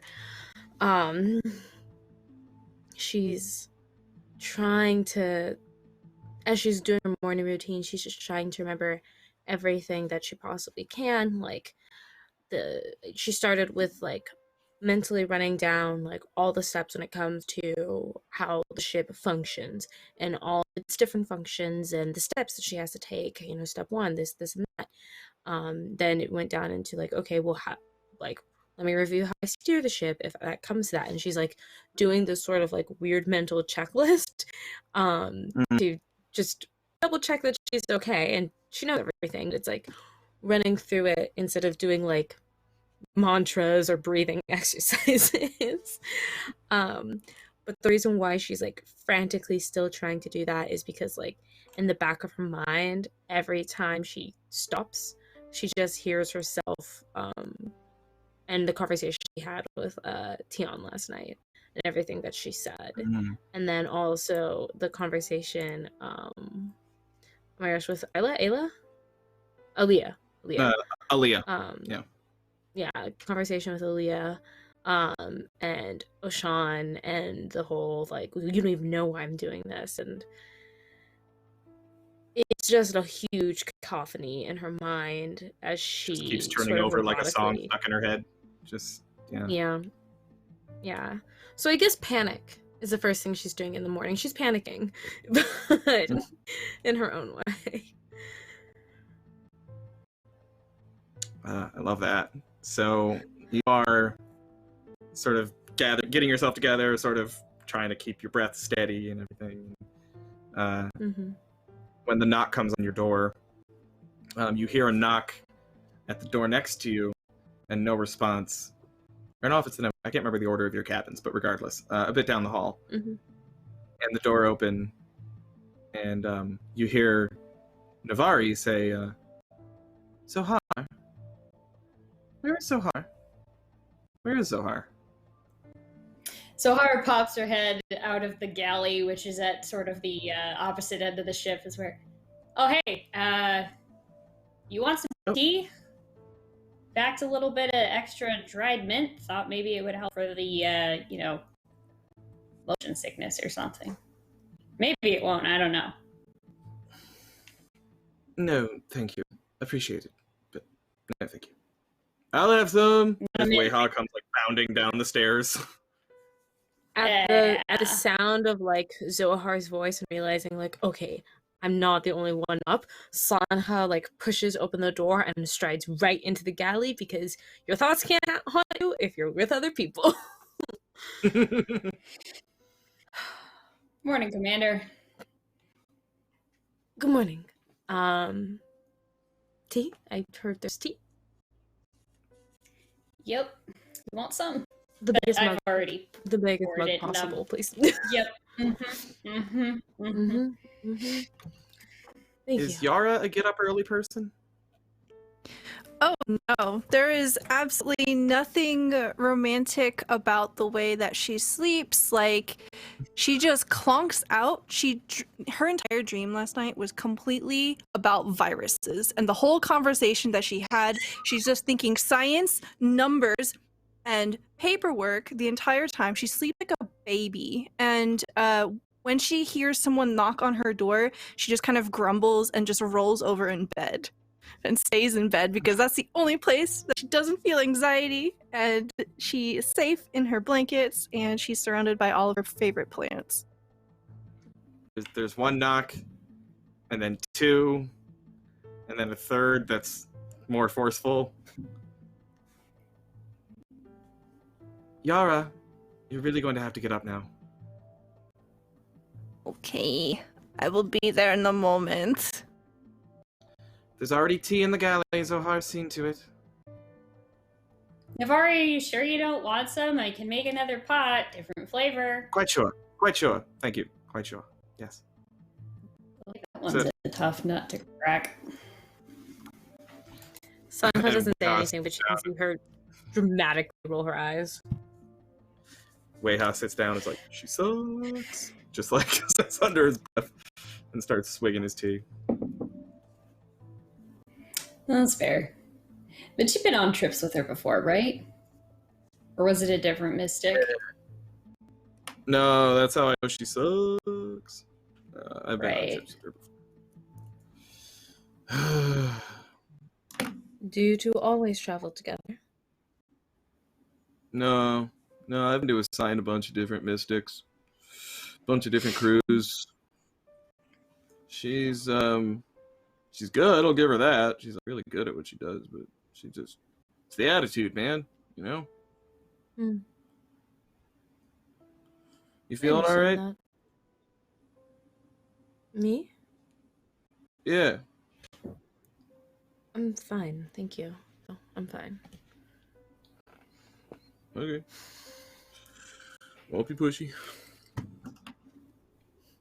Spit out, we're going to be spending a lot of time together over the next couple of however long this voyage is. There is nothing to spit out. I am fine. I think that's right when Yara like shuffles in and she like plops down next to Sanha and then probably like reaches over without even thinking and like tries to take Sanha's cup. It just starts sipping on the tea. I also just like scoot over the little dish that has like the used up tea leaves that we're not rebrewing anymore towards Yara because I'm just like, hey, you might like these, maybe. We'll see. Try it. Just puts them in her mouth. Yep. I knew it. Called it. Yeah. I've been wanting to know this for a while. Does Yara have like a gecko tongue? Because I've just been picturing that. Like I totally pictured. She's got a really long tongue. I need to know. Does Yara lick her eyes instead of blinking? Yep. Oh my god, I was just about to say that. Yes. Just after finishing the leaf, you just see like a right up the eyeball. Yes. Yara, I've talked to you about this, please. There's no lemon in it. I know you can blink. I've seen you blink before. I'm sorry, Sanha. I am up so early. She just like reaches over and like pats her head as she also grabs herself a new mug. She hasn't even said a word about Yara taking her mug. She just pours a new for herself. And that's when... yeah, I was just about to say when Oshan comes. So yeah, go ahead. Yeah, that's when Oshan comes in to the galley. It looks like he has done his usual, like he did his usual more after he woke up. He did his morning exercises. That's why he was a little bit late coming in. But then he finally walked in. He doesn't look fresh and awake. It's just, he looks like he's just been taking part in calisthenics the past 20 minutes or so. Good morning, everyone. Hey, buddy. How did everyone sleep last night? Oh, tea.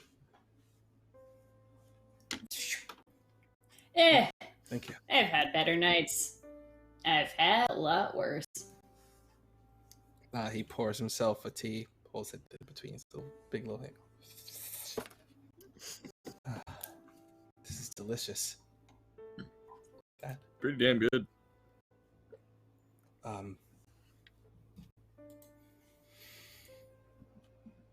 Commander?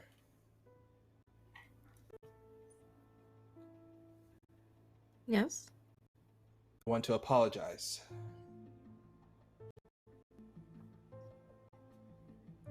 It was a bit out of line from me the other day.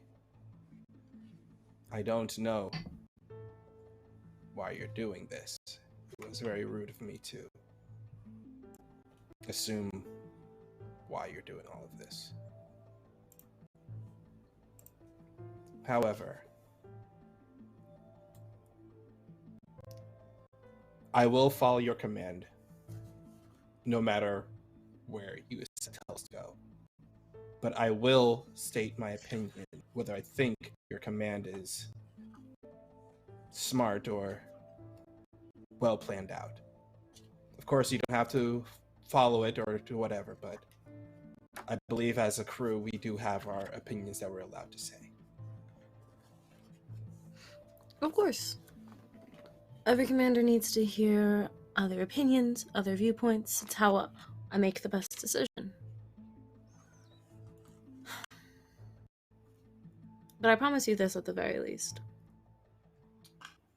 I did not agree or volunteer to do this expedition for purely selfish reasons. And I do not take being your commander lightly.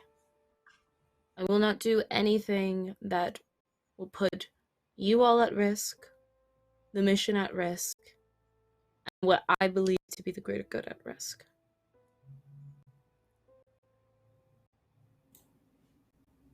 Well, I appreciate that. I mean, I'm not entirely terrible. I'm just prickly. Oh, no, you're terrible. A good commander, yes, but you are terrible. And he sits down. Just to you. I know that we really know each other. Sanha with my life.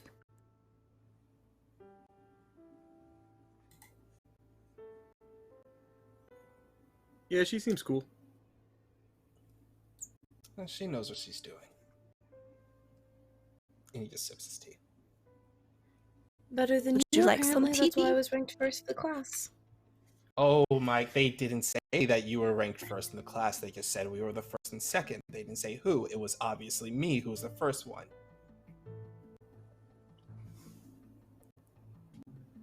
You think whatever you want. Want to know what I graduated in my class? Please, I'm sure I'll be shocked and surprised. Oh, I actually didn't think you would want to know. Because I don't actually remember. But I know it wasn't first or second, that's for sure. So y'all are smart. Yes. Thank you, Eha. Yeah. All right. I'm going to go get navigate. We're going to be I have an shoving off in a important minute. question. Yeah. Does Weiha sit on the table, or does Weiha have like a booster seat? He totally has a booster seat. He 100% has a booster seat. Is Weiha's booster seat like actually one of those seats that's attached to the table? So it doesn't like actually have like legs. This is the one that slides on with like a clamp. Yeah. Yeah. Yep. Oh, I'm just picturing Wayha now with like a little tray in front of him with like Cheerios all over it, basically. Like a It's like toddler. half of a banana that's been obliterated. Like it's just No, he brought this thing with him. He brought this thing with him. Oh. Like this is his own piece of personal equipment that he takes on every journey. Oh my heavens. Oh my It's about gosh, comfort, I love it man. so You know, much. you gotta make it feel like home. Yeah. Gotta live your I want to life. be You at gotta like live eye your best level life, with my. man. Yeah, brother, totally. No, I respect that. That's great. I'm gonna go get navigating. Y'all might want to finish your tea. Say your prayers or whatever, because we're taking off. Oh! Shut your blinds. Don't forget to shut your blinds. Got it. Thank you. Good idea. You can.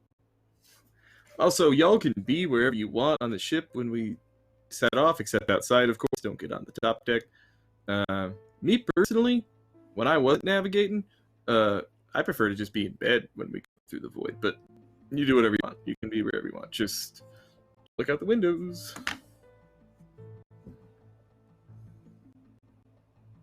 Cool? We cool? Mhm. Yes, thank you for the heads up. All right. Y'all are going to do great. See you in a bit. And he heads out of the galley and upstairs. Y'all finish your tea. Have a light breakfast. Weha recommends, and training recommends, you not eat too heavily before going into the void. Make people a little nauseous. And within an hour, the vessel begins to move. Navari comes around, informs all of you of gives you like the 2-minute warning. You're about to take off. Tells everyone to get steady. Where do y'all go? I start with like Zohar. Where do you go to ride out the void?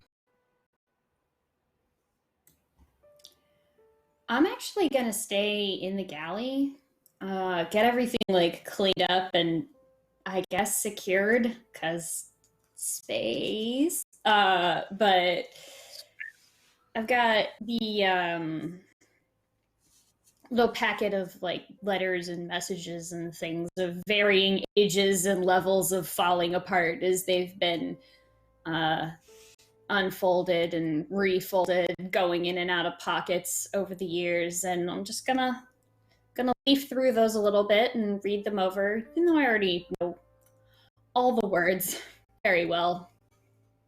I'm just thinking about that. Sana, where do you go for your first day? Sanha is actually going to follow Weha's advice. Bed. I think she goes to her bed, but she like very specifically makes her bed a nest, damn near. She like takes all of her pillows and all the blankets up. It probably even takes like some extra pieces of her clothing just to make bunchier. I don't think it'll be like this forever, but she wants a tight space for herself. And shuts the blinds and sits there and just waits. And kind of like before, where she was like going over protocol and instructions and manuals in her mind, she's just thinking about like her own goals and is just like repeating them to herself and like reminding herself like, why is she doing this? Because this is getting very real. I think she's a little bit more freaked out about it than she thought she would be.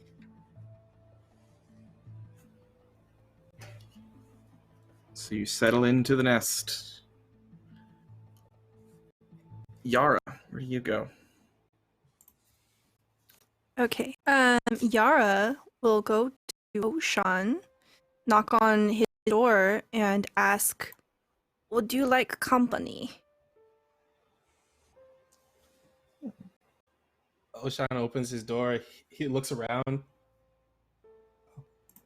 Ah, hello, Yara. Yeah, I would like some company. Thank you. He steps aside, lets them in. Okay. She'll just sit down if there's like a chair in there somewhere, and she'll say, "You seemed quite certain during tea time, so I just wanted to make sure you know that you are not alone here." Thank you, Yara. I just had a bit of a nightmare. So the night before left me a bit shaken up. Well, she pulls a book out of like her jacket or something, and she says, "I have been told, and I have read various reports that say if you are distracted during the, so to speak, jump, then it is a bit easier on the nerves. If you like, I can read to you." Oh, thank you. He looks around like uncomfortable, not sure what to do first. He heads over to the bed, and his bed is just basically like a nice little basically nice thick mattress, but sitting on the floor. And he sits on it, and he brings his knees up to his chest and like waits for the story to be told. Oh, and then he takes the blanket and he wraps it around himself, and then he does. Oh, baby. What color is the blanket? So everything in Oshan's room is very he's a very Spartan room. It's a desk, a chair. The bed is it's a thick white mattress with a pillow, but the blanket is the only thing in here that looks like has a sentimental value. The blanket is like this sea green blanket, and on the surface of the blanket is a shark two sharks intertwining with each other. Like a shark yin yang sort of type thing? More like they're like two sharks, like they're intertwining, like they're dancing with each other almost. And the way the symbol looks, it looks like it could be maybe like a family crest or something like that. She opens the book and she says, "This is one of my favorites. It's called The Little Blue Bug." She begins reading. You actually have a story?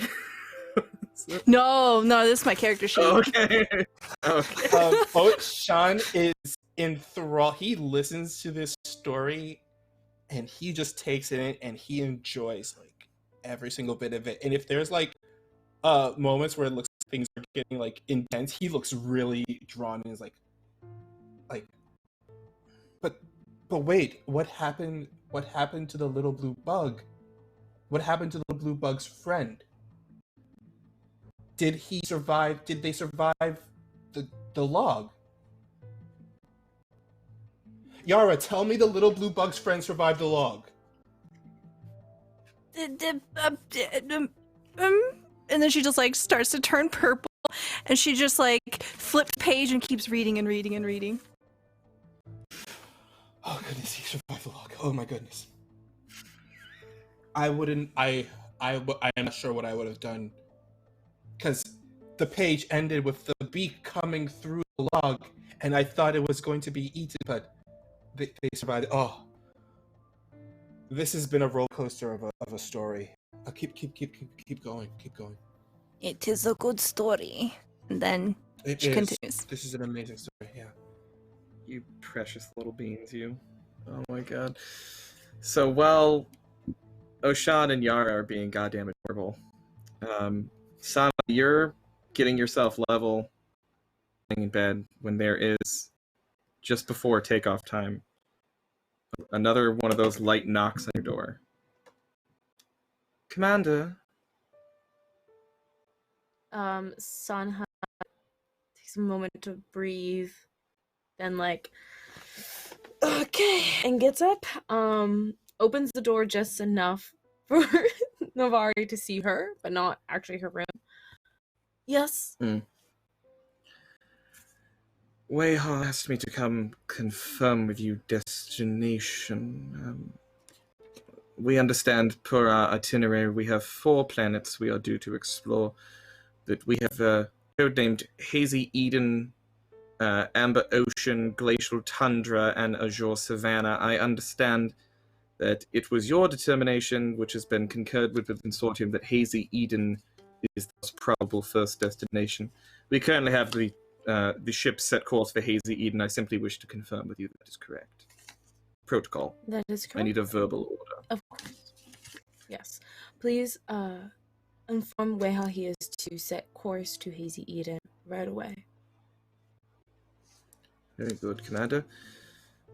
Get yourself some rest, and if you she kind of looks you up and down a bit and narrows her eyes a bit and seems to sense some of your energy. And if you need anything, come see me. That is most kind of you, but thank you. I'm well. Very good. Have a pleasant journey, Commander. You as well. She leaves and heads upstairs. Was that in character? Because I can totally picture the second she leaves, Sana takes a breath. Oh, immediate. Yeah. Actually, it wasn't, but yes, it was in character. Totally makes sense. Sana seems like the kind of person who on more than one occasion has done that thing where you see in movies a lot where someone shuts a door and immediately leans against it. It's Yep. Yep. Wait until no one can see you bleed and then let it out. Yeah. That So is 100% Sana, her mindset on things. Sana, this has mechanical implications. It is time, as you are commander, you have the honor of rolling our first void travel roll. Oh boy. So, you sure it's me? It's you, Commander. There's a few. We're gonna roll a d12. There are a few modifiers at play here. So let's see. You have the biggest one, a navigator on board. So that adds. That will add a +6 to your roll. So. Oh wow! Okay. Awesome. Unless you roll really bad, this will be fine. However, you have a navigator, which is a +6, but there are some negatives. Never been to this destination before, so that's a -1. Sorry, excuse me, that is a -3. Knowledge of the location, but never been to the destination. Okay.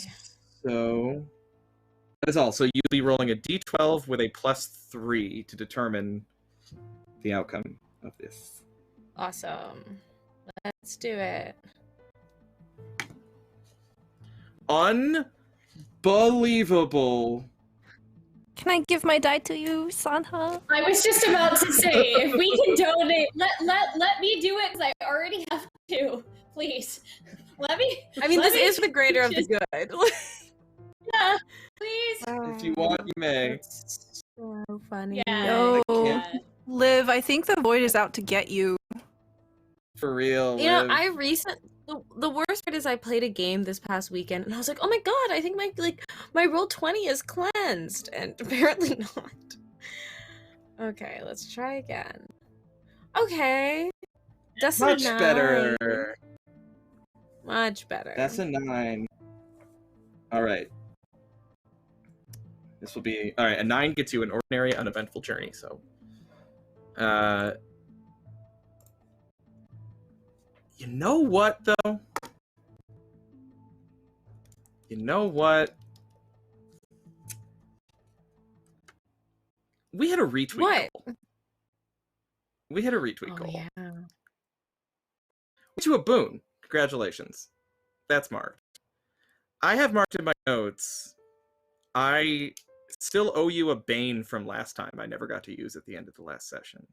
So I'm not going to force you to keep your previous roll. However, I am going to roll for myself on a little table here to see what shit goes wrong in the course of your otherwise eventful journey.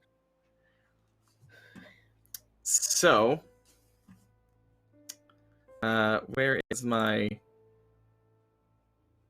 Okay. That is a 3.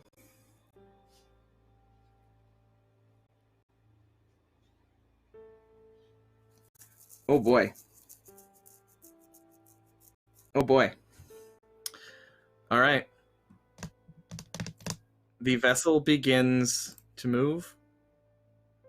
You can feel the water beneath the ship.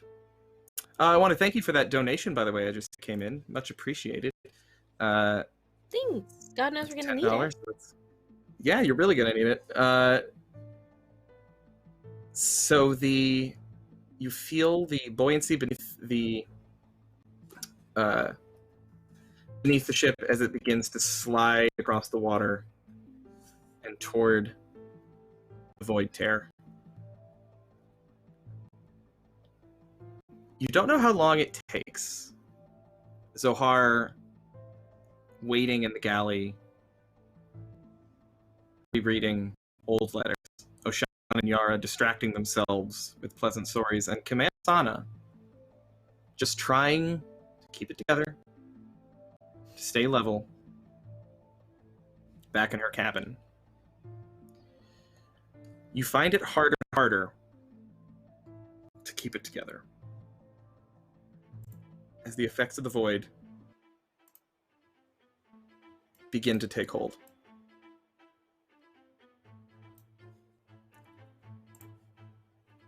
The ship suddenly goes from horizontal to vertical as it falls into the void tear. Sana, from where you are, all around, you can feel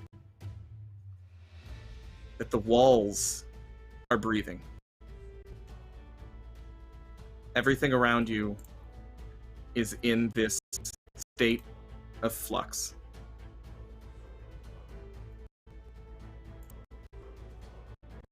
You can hear somewhere in the back of your mind the void itself trying to speak to you, trying to communicate something. And it speaks to you in a voice you know all too well. As you lay there on your bed with your eyes closed, you hear Sana? Get out of bed. You need to be at school.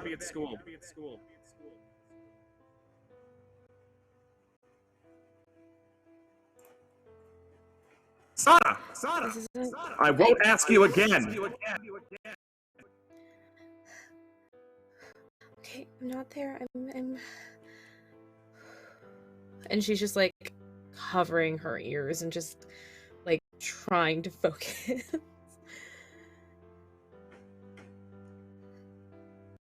Do you want to disappoint me, young lady?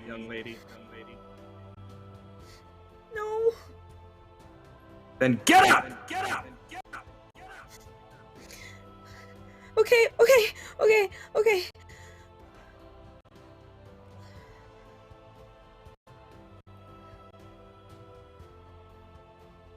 Come see me, Sana. I'm just outside the window.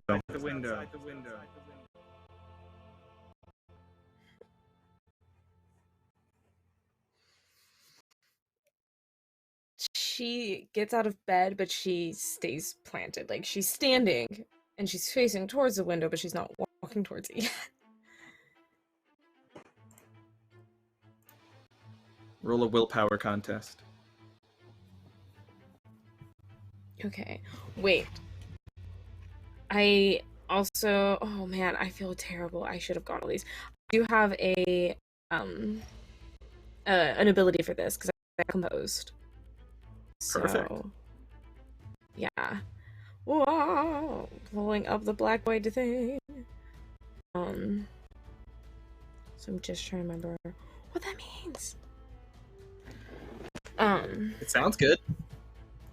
Yeah, it does, doesn't it?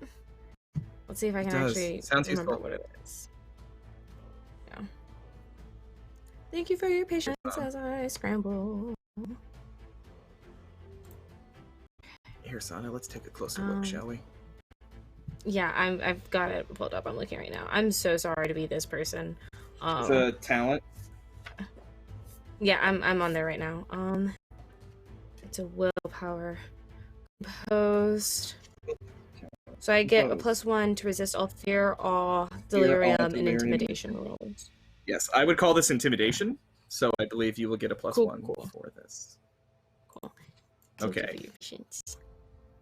Yes. So willpower contest. Okay. Woo! I got an 11. Yes. Beautiful. Sana, how do you feel about your father?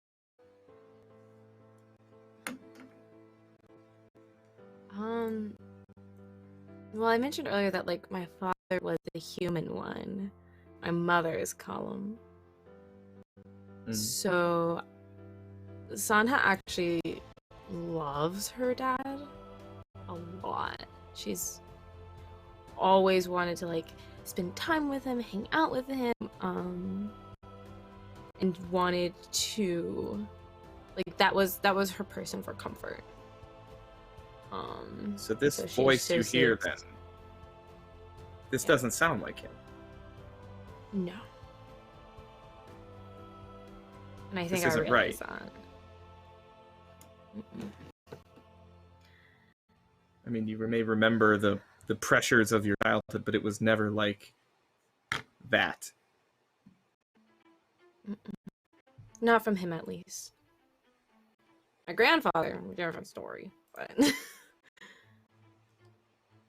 But this feels like a lie. And as you sit up and look toward the window, you realize that this isn't real. That this is the void seeping into your mind. And that it's that you are stronger than this. You don't have to listen.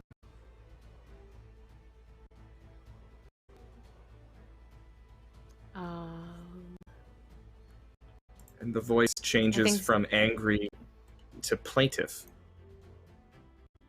Sana? Sana? Sana? Sana? Sana? Sana? Come on. Come on.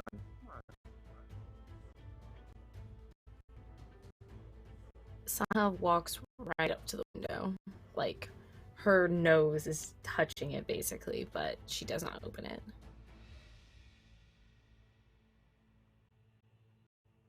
I miss you, kid.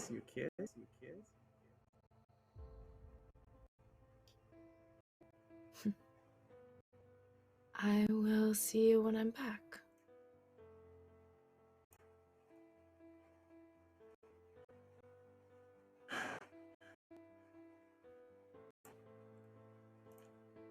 I can't wait to take you. It's gonna take a minute. And it might be really long and really hard. But I'm gonna take you, and it's just gonna be our place.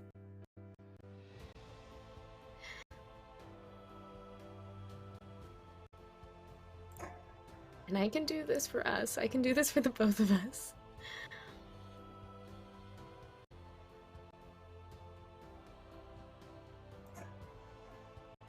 Maybe next time.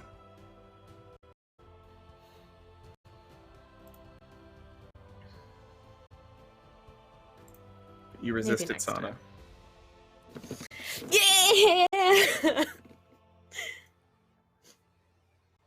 Zohar, you are in the galley,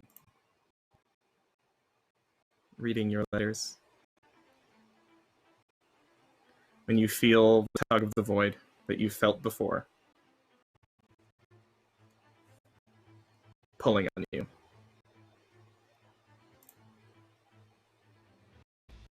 And you hear from somewhere far off one simple word. Mom?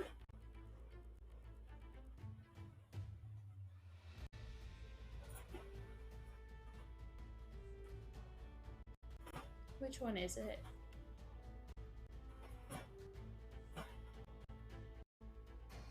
Your youngest.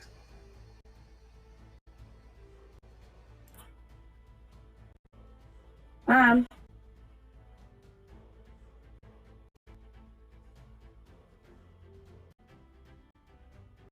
Mommy? I'm here. Hi, Mom. Hey. I've been looking for you.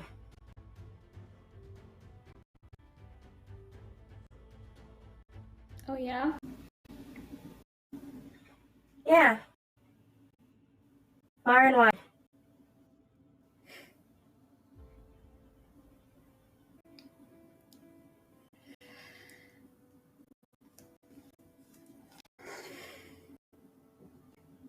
You found anything along the way?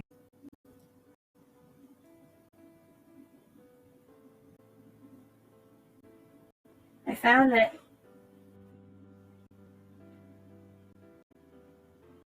the void and space, it's all a scary place when you're alone.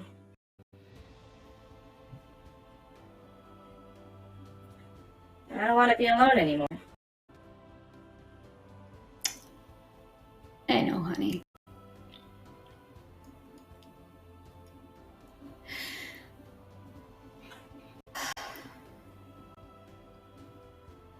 I miss you. I miss you too. But this isn't you. You've got to be a couple months and you'll be 24. You'd sound completely different.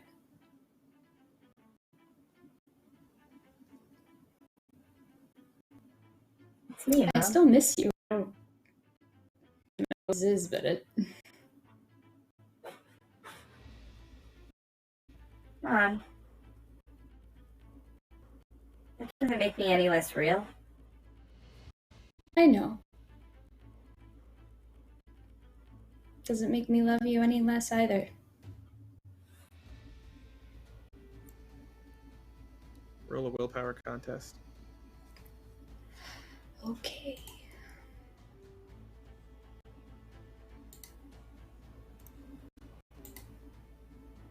$14.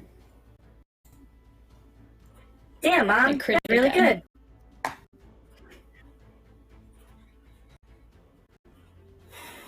You remember that, okay? I'm gone now, but I will always come back to you. And then something unexpected happens, Zohar. As this plaintive voice of your youngest child shouts out, it is suddenly drowned out. Don't listen to it.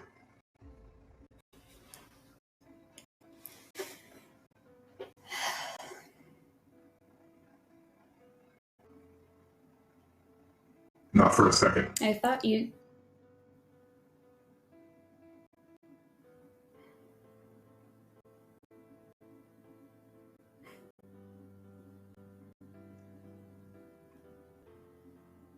You thought I won. It's so...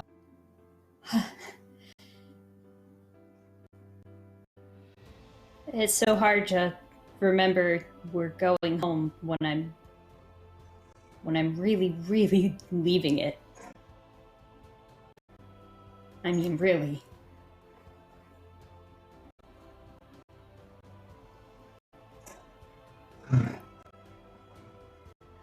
I won't listen, but I miss them so much.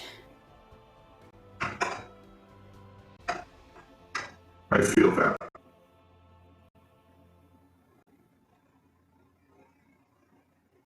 But I hope you will believe one day that I actually do want what is best for you.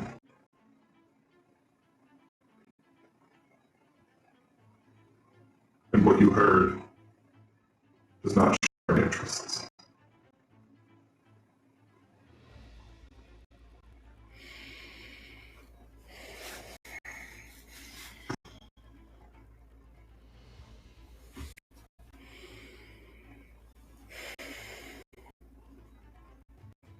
Right.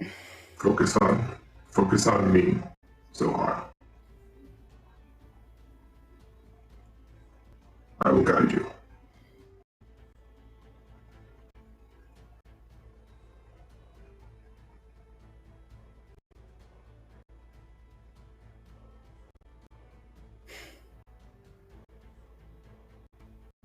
Do you trust me?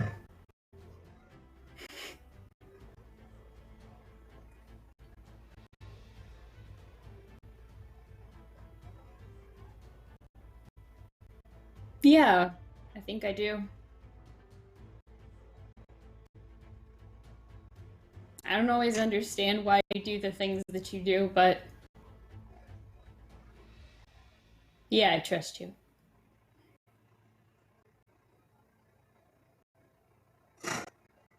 And I hope to one day believe you. For now, shut your eyes, breathe, and we will get through this together.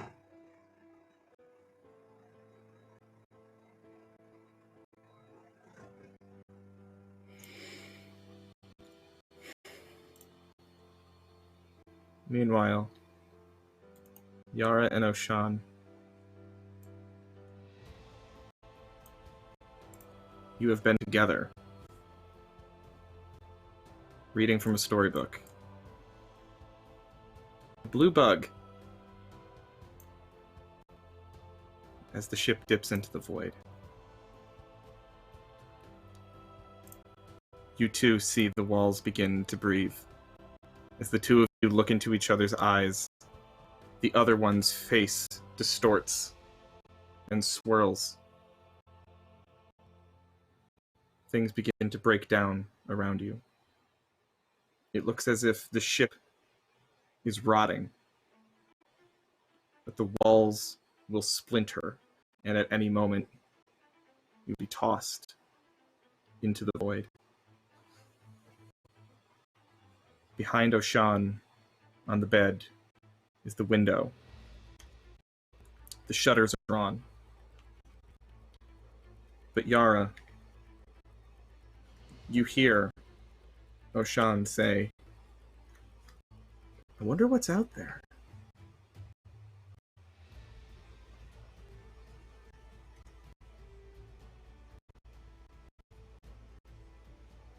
I don't think anything good will be out there. Not right now.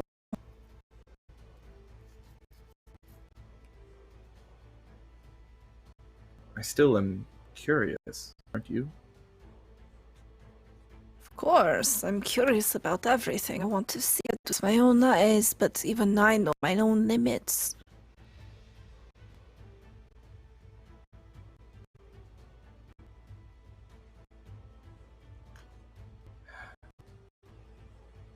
Just a peek. Wouldn't hurt us, would it? Oh, you are braver than I. Do you know how much Sana would say to us?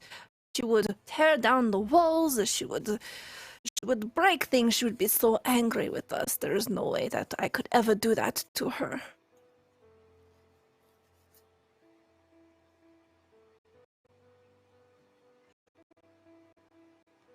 Sana is the commander of this vessel. but she is not the commander of your life.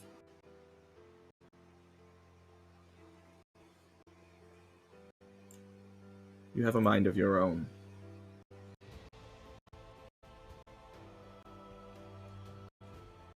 I know this. I choose to let her be my commander.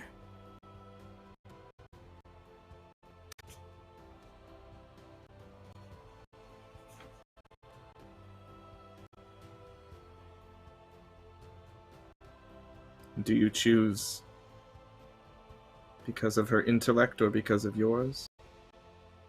Or is it something deeper?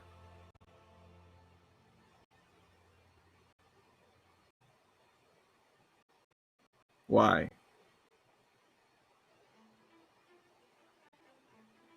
I choose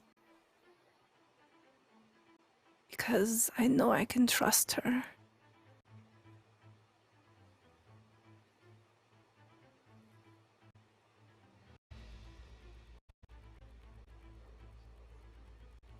You have such faith in her.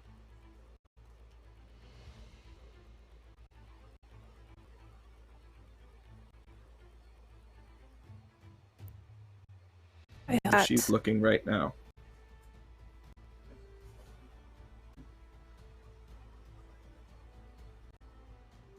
I bet she is.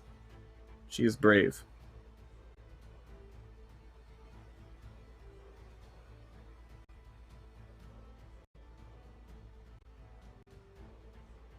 I can tell you wish to be like her.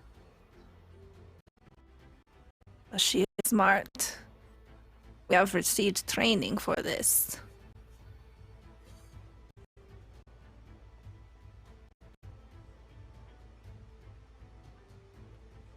Sana is a law unto herself. I have a code. Something external I follow. Sana's code is herself, and she will do it once. You know it's true. No. That is where you are wrong. She saved me. Don't even know what she saved me from.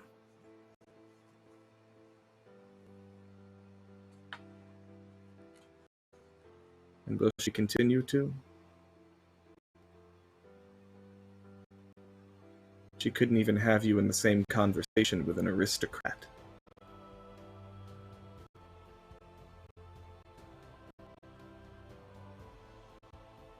You are a liability to her position.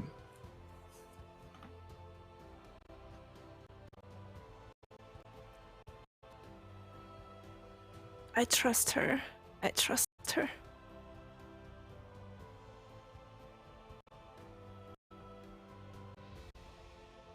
Trust yourself. And roll a willpower test.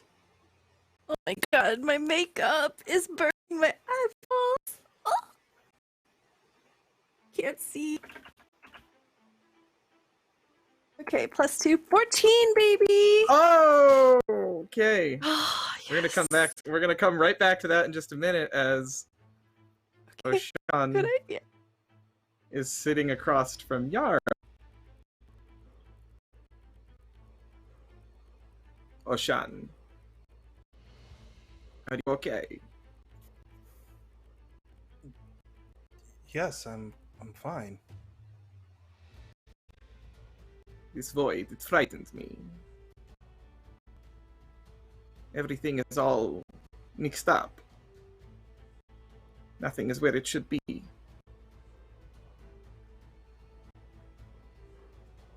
I feel confused.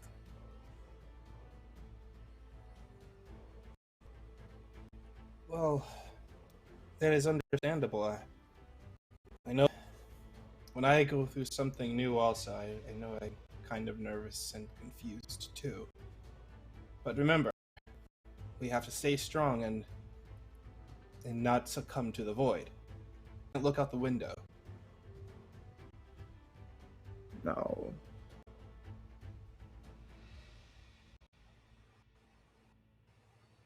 I will not. I will not look out the window. Good. I am not strong enough. What do you mean you're not strong enough?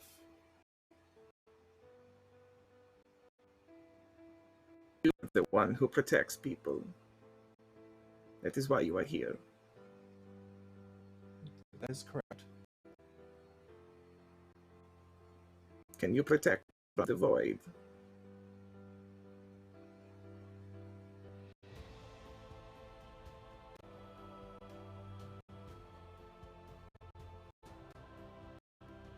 Yes.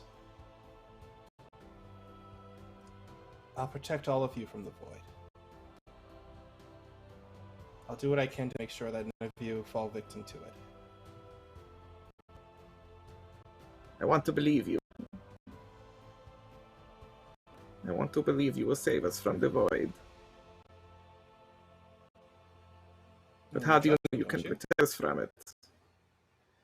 I want to. But how do you know you can protect us from it if you won't face it?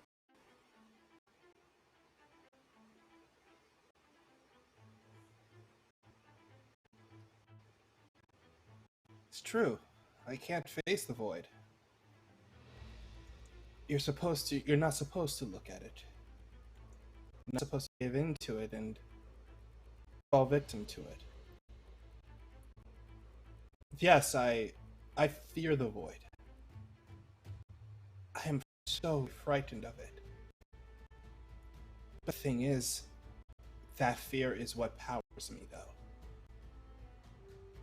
The fact that I have this fear of this thing means I won't take this lightly at all.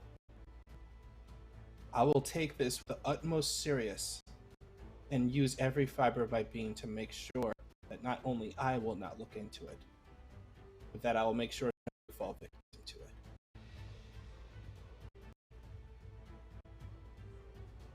To live without fear, you must face your fears.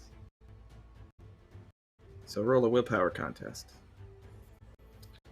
And because I have a skill for this, I have the talent Resolve.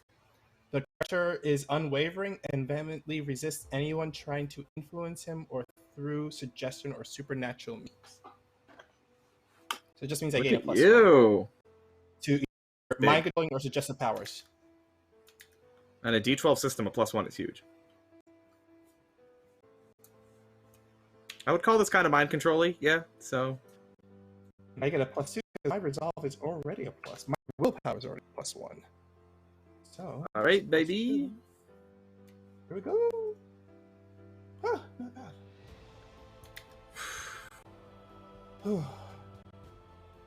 Sean. You see some sense in what Yara is saying.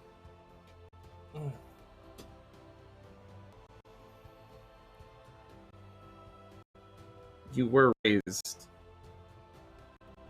to face your fears boldly. Look your enemy in the eye.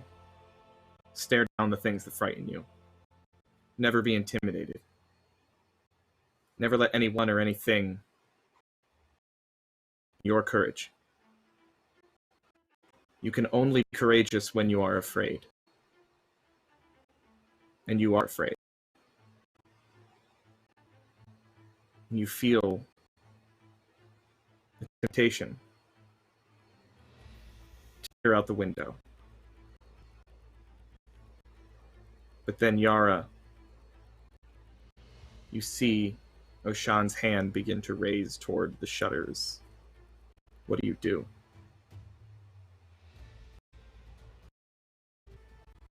Me, Yara, not Void Yara, right? You, Yara, yeah. Because you passed your willpower test. Okay. Yara is just gonna like leap forward and try to grab his hands. Okay.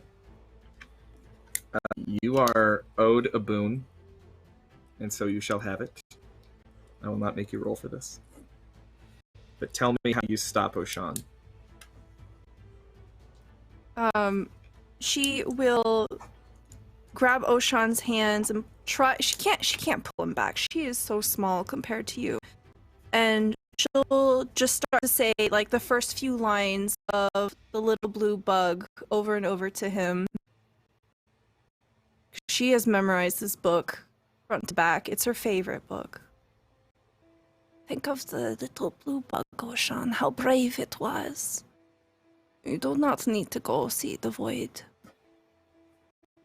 Listen to me. Close your eyes.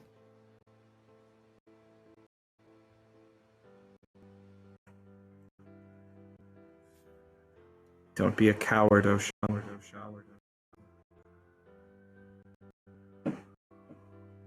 Only a coward doesn't face his fears.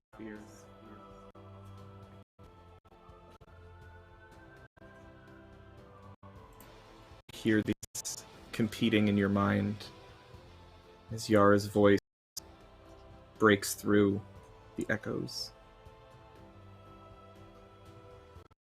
What do you do?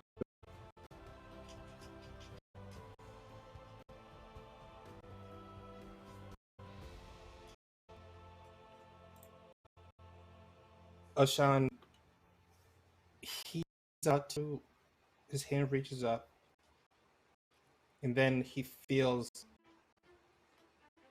well, he doesn't feel it, but he grabs his hand, and it doesn't move, it just like stays there.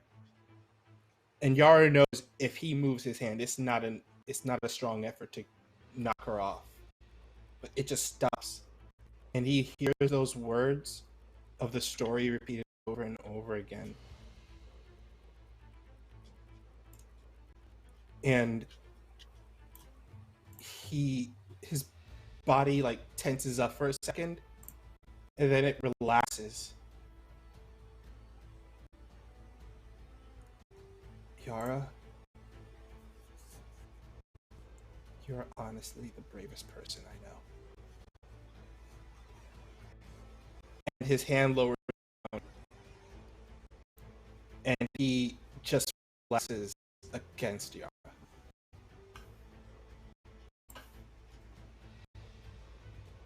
She just awkwardly pats you on the head.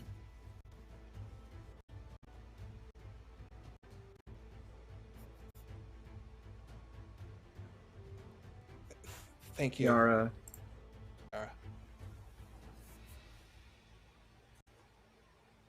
Yara and Oshan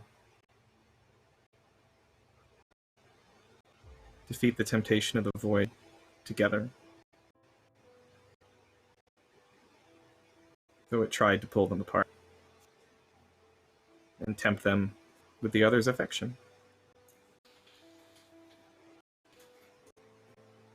Oshan, They didn't tell you about think- this. Go ahead. I think you should keep this. And she will give a copy of Little Blue Bug. He takes the copy of the book. Thank you, Yara. This means a lot to me.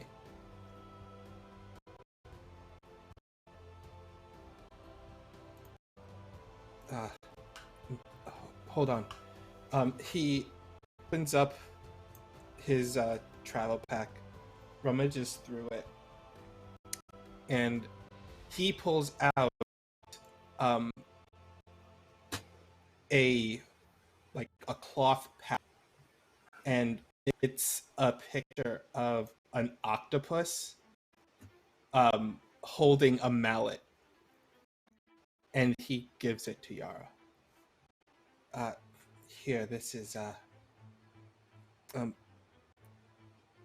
it's a token of friendship. This is a patch that my older brother gave to me, and I want to give it to you. She takes it with and thank you. This is fascinating. So, I haven't found an article of clothing to put it on, and I think it will suit you very well.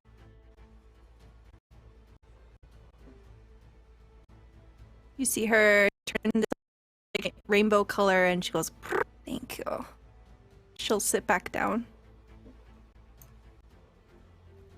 He sits back down, and I know how we can use the rest of this time in Void. He pulls out a notebook with a blank page, and he pulls out an ink, and he starts sketching a picture of the little blue bug. And with it is a picture of the little green bug who's helping the little blue bug through a very tremendous time when they're trying to pass through the log.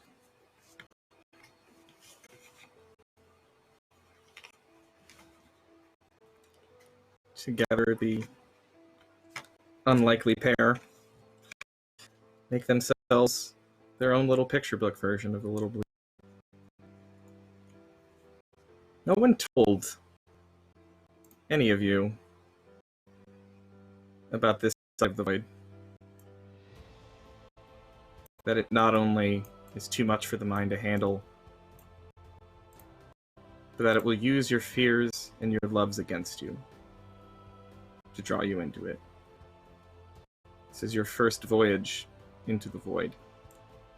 Now you know what you have to look forward to, at least 4 more times. But for now, this voyage is at an end. As suddenly, things begin to normalize, and you smell a strong scent of some dank-ass space weed. As Wade comes around and goes, "We're here." He goes around knocking on the doors. "We made it. We're good." Hazy. I like that. Y'all okay? You good in there? Knocks on Sana's door. You alright, Commander? Somehow, pushes the door open. Yes, you would like somewhere called a Hazy Eden. It sounds like for you. Yeah, you get it. Yeah, no problem. Do this for a living. All good. You feel okay? No one get a little sketchy. I'm fine, thank you. Cool. Well, Have you seen Yara? Nah, let's go find her. Yara! It's Weha. Where you at? Yara Somehow, comes out of shoves Yara's door open. When you look in Yara's room, there's nothing but plants on every surface. There's plants here, plants there. There's a bunch of sketches. There's a bunch of papers everywhere. It's a total mess. There is nothing organized. And you basically crawl your way through clothes scattered everywhere, books everywhere. But she's not there. Yara!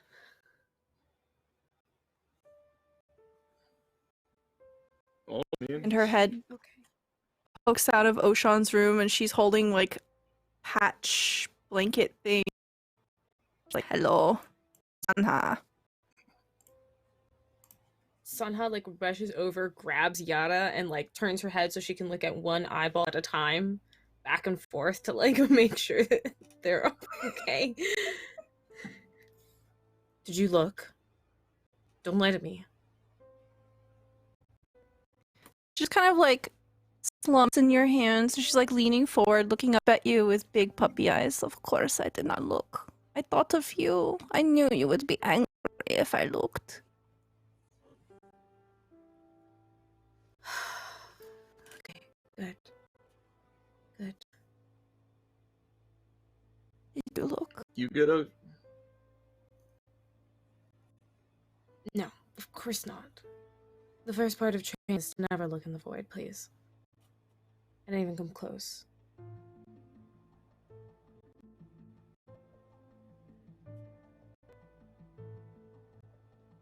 I'm just glad You that good, you're At that point, the door slides open wider, and you see Oshan is covered in like different pieces of washi tape and stickers.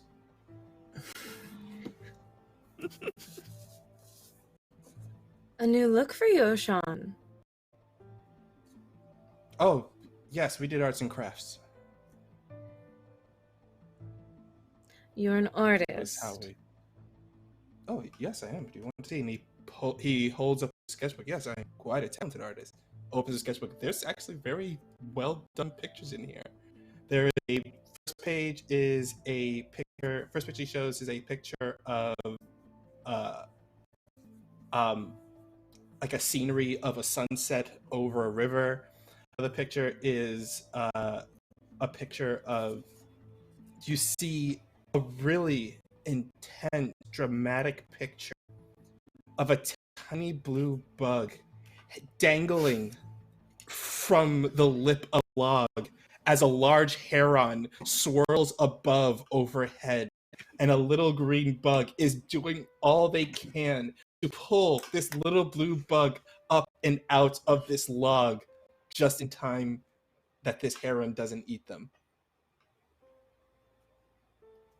It's not That's tight. much. Wait. Oh, thank you.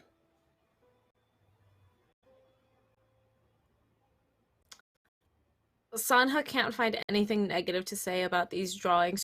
She turns back to Yara.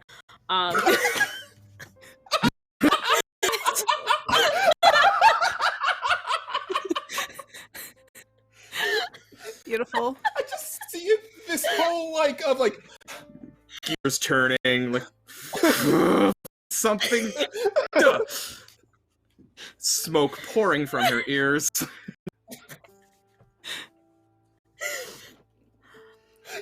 Oh, someone I'm clip hungry. that. I'm hungry, so I'm going to go find Zohar and demand food. Would you like anything? Can I come with you? Of course, you can come with me. And even as she says that, she walks with the intention that like Yara will walk behind her, not next to her. Scurry, scurry, scurry, scurry. Zohar! Yara, thank you. How do Thank you they? for the company, Yara. I'm sorry. Yara doesn't hear you. It's already gone. He had a feeling it fell off faint ears, but he said it. That's what matters. Whoa. How do Yara and Sana find Zohar? Where is she? She's still just sitting at the kitchen or the galley table, eyes closed, just kind of. You'd think she'd fallen asleep if it weren't for the fact that she's, not breathing and still sitting at attention. She's definitely awake. She's just really quiet.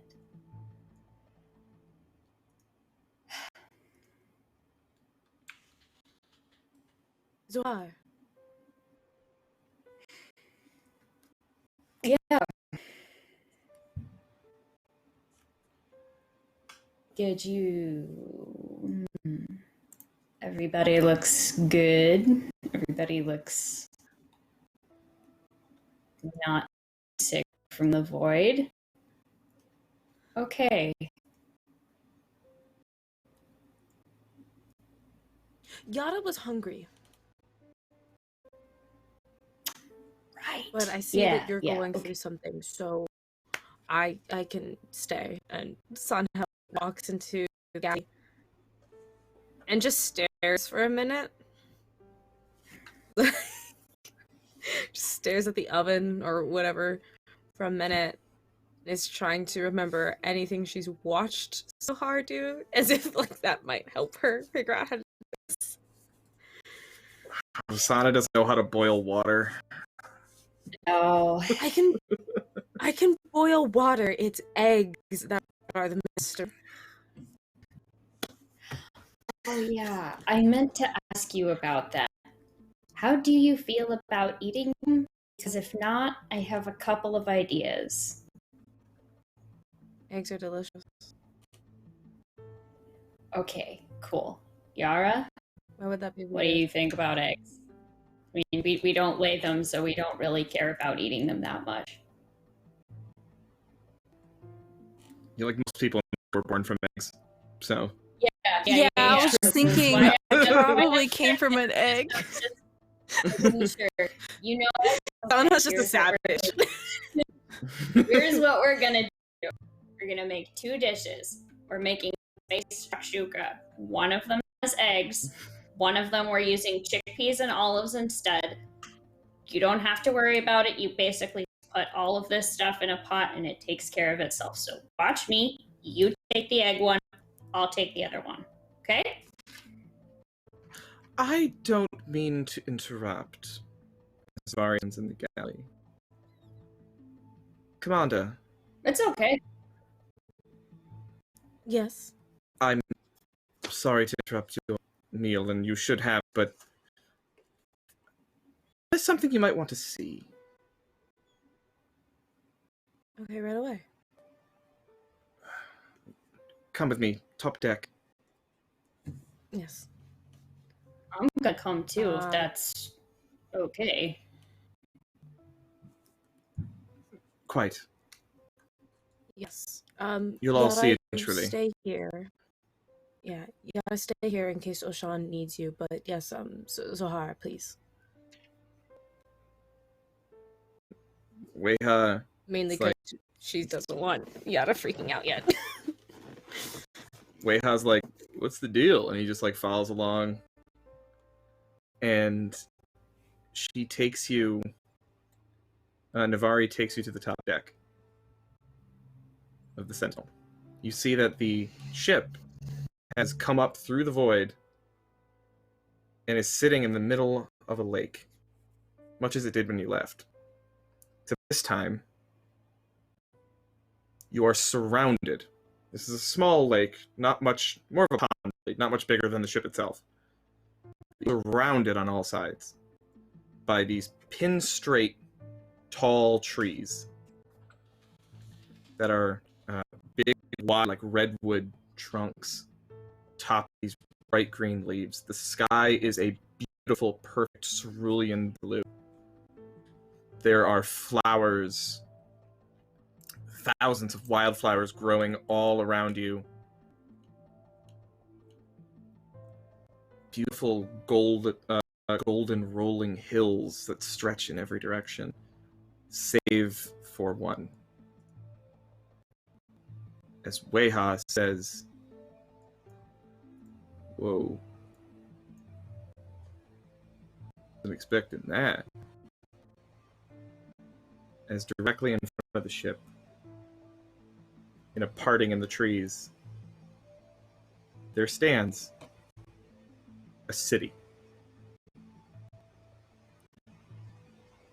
Fully constructed city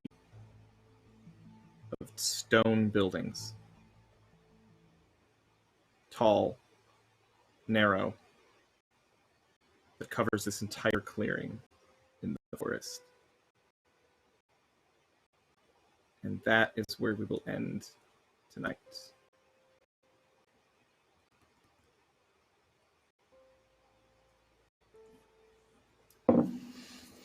Civilization. That's not supposed to be there. Oh boy. That's not supposed to be a thing. Who put this here? Hello. Who put this Evidence of a previous civilization. Or that. Yeah. Ooh. Not supposed to be. Big old city. I don't like this. I don't like this at all. Uninhabited world, my I didn't ass. order this. I said no pickles. I said no people. Take it back. No pickles. No, first of all, Oshan just takes the burger as it is. He does not argue if it's. Let it be known that Liv, the player, will have a panic attack. Make 2 edits to my order. I have to change Oh, no, okay. more than 2 things on my order, I'm getting something else because that's just too much. That being said, Sanha is definitely the person who takes a sip of her Starbucks drink and is like, this isn't right. All the time, everything. And heaven forbid they get her name on the cup. God. It is That's why your name Sarah? it. or S-N-H-A. I can't even spell that name. Fuck, close the show. Go home. That's why you just tell them your name is Commander. They spelled that wrong. That's not your problem. That's true. Yeah. How Oh many god, times she has does get her name Starbucks as said, Commander at Starbucks. like, Yeah, I'm right? certain that Just do it. Starbucks has definitely called Yara Yara, and Yara's like, yep. That's me. They just spell ocean for your name. Oh, they spell ocean a bunch of times. Oh, guy pronounces ocean weird. Whatever. Don't care. Oh, the Void, guys. The Void. Void's an asshole. We had the power of friendship on our side. That's how we won. Yeah. It was the That friends was you made along the way. That was the real Void. How fun to go to the Void.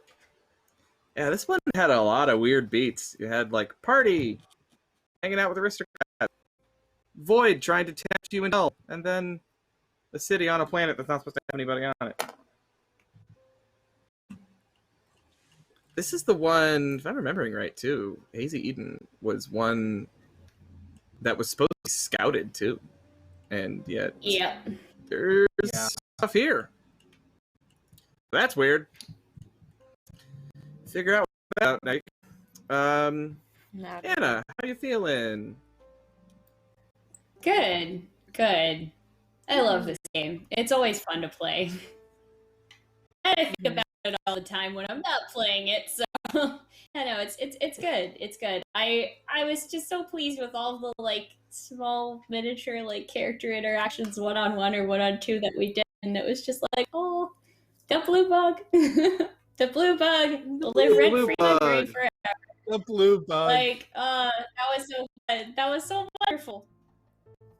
Mm-hmm. But yeah. I love the blue bug. Big fan. I am also very excited to see what's actually going on this planet because I have questions. And the conspiracy notebook grows ever longer. Maybe the people from the last Sentinel crew settle down and start civilization. Yeah, who knows? Maybe they're gonna be really nice and awesome and we found a new home for humanity without too much trouble. Comet stuff going on. I mean, you never know. Oh, that's way too easy of an answer. Could be. Liv, you alright? Yes, I am. I do apologize. I realized at some point I was like, I have tears in my eyes. I have real goddamn tears right now. So that was fun. But like, I promise I'm okay. I'm good. I'm safe. Sorry I as a yelled person, at you. cry a lot. No, it's okay. It's fine. Do it more.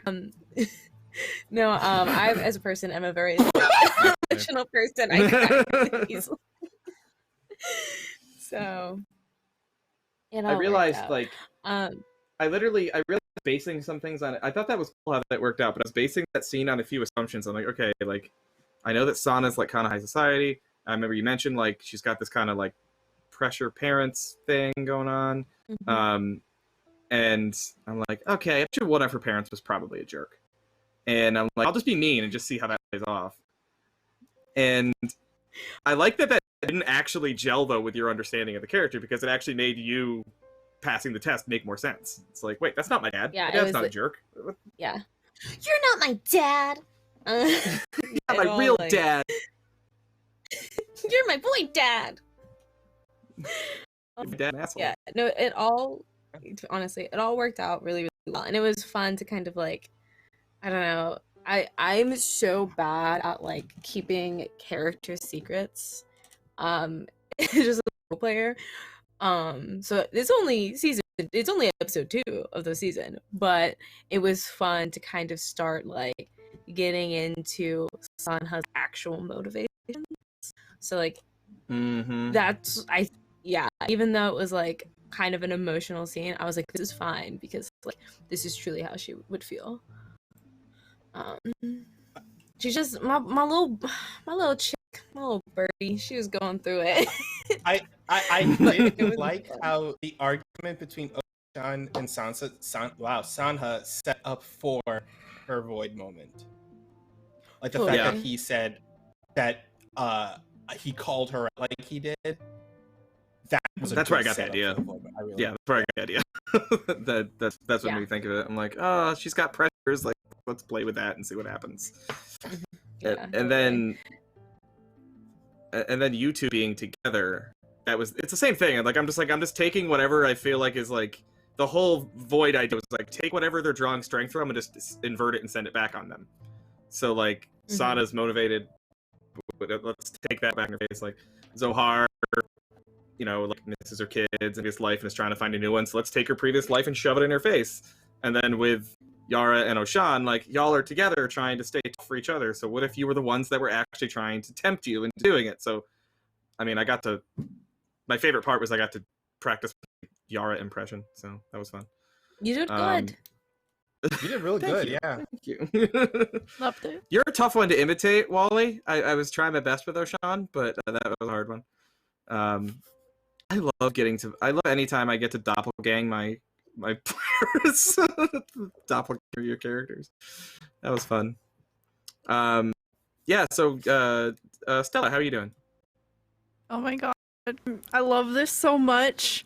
Also, as soon as you did Sanha's and Zohar scenes, I was like, oh no, I'm screwed. Because I'm that person, if someone starts crying, I'll start crying. It doesn't even matter why they're crying, I will cry. And I'm telling you right now, I'm gonna cry on stream. And I'm not sorry because it just happens. I can't control it. But it's okay because I'm just acting. That just means I'm invested. Acting. Oh crap. These aren't tears, these are method, baby.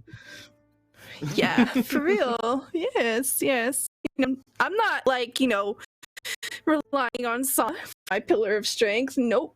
No, it's fine. Never. Yeah, there was some really serious good.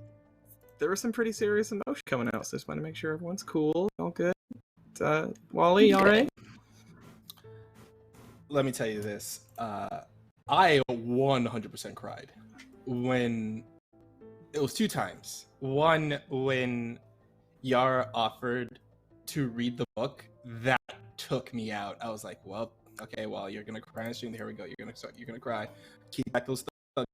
And then the second time around was when Yara just grabbed Oshan, even though she knew she could not, like, physically stop him.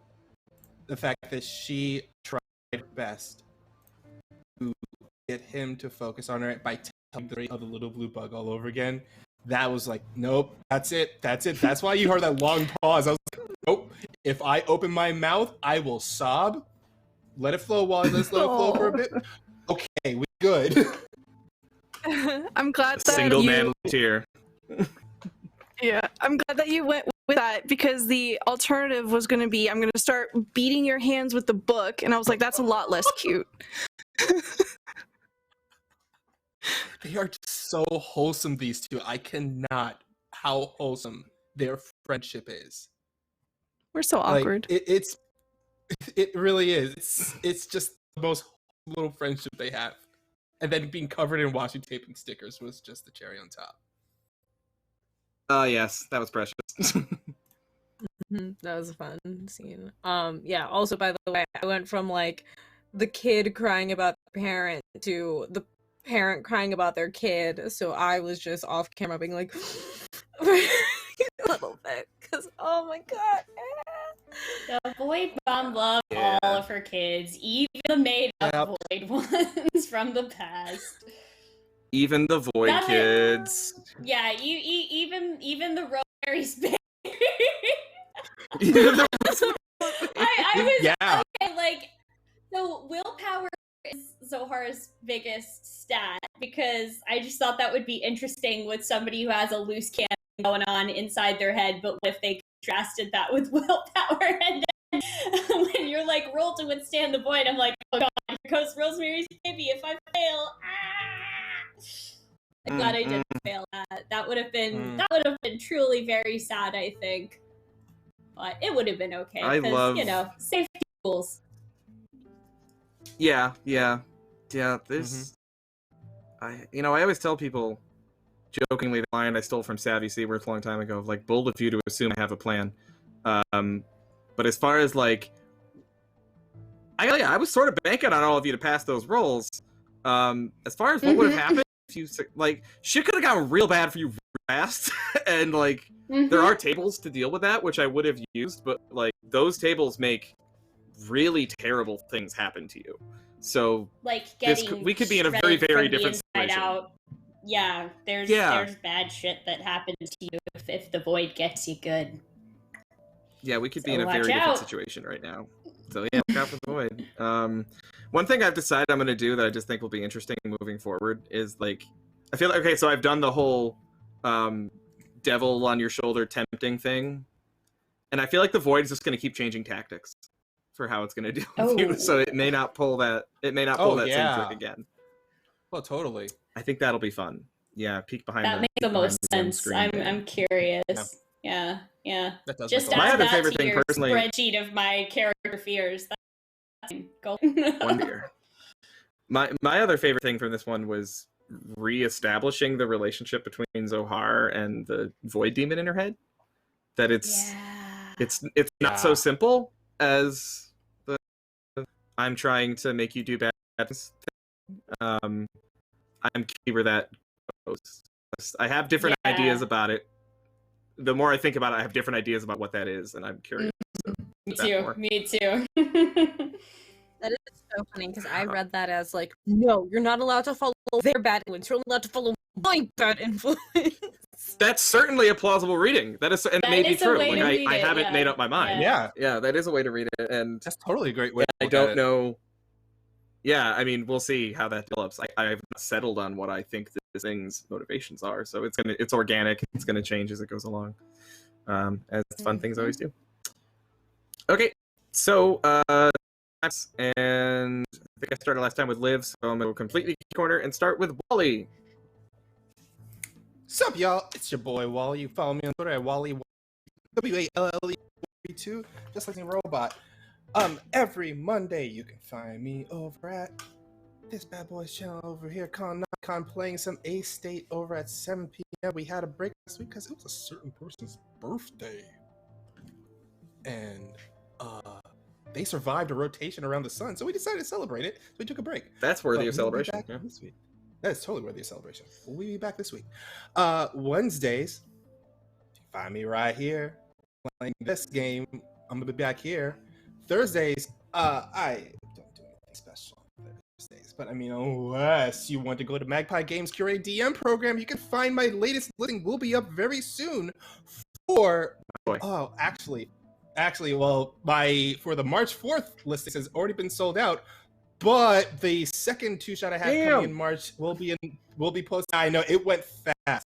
The next two-shot I'll be doing in March, which is another mass two-shot, will be posted up after the 10th, I think. After March 10th, maybe March 11th or 12th, it'll be posted up. So check it around there. If you want to come play with me, come play with me. Buy a ticket, it'll be fun. Friday, I'm over at Valerian's Town playing some Lancer with this delightful person over there, Anna, playing some good old Lancer, giant robots, and Subterfuge. Ahoy.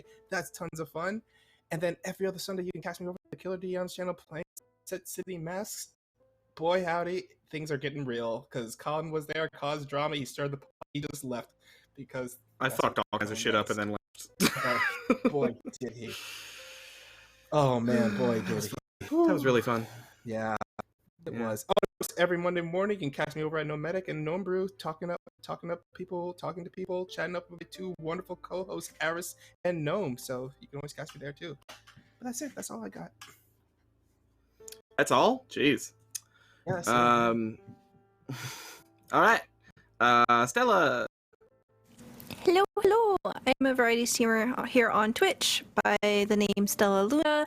I do various things, TTRPG. Recently, I've been playing a lot of Dead by Daylight. I really like Dead by Daylight. It's really, really fun. And you get to hear me scream a lot. And also, on Friday nights, 8 p.m. Eastern Time, I run a game called Unbound, where I take adventures from Uncaged Anthology, subvert tropes around mythological beings and creatures that are women, and retell stories in a more interesting and awesome light. And we get to play as immortals that serve the goddess Hecate, the goddess of magic, and that's all fun and stuff. And I'm actually going to be playing in a game here in just a little bit over on the Monty Hall.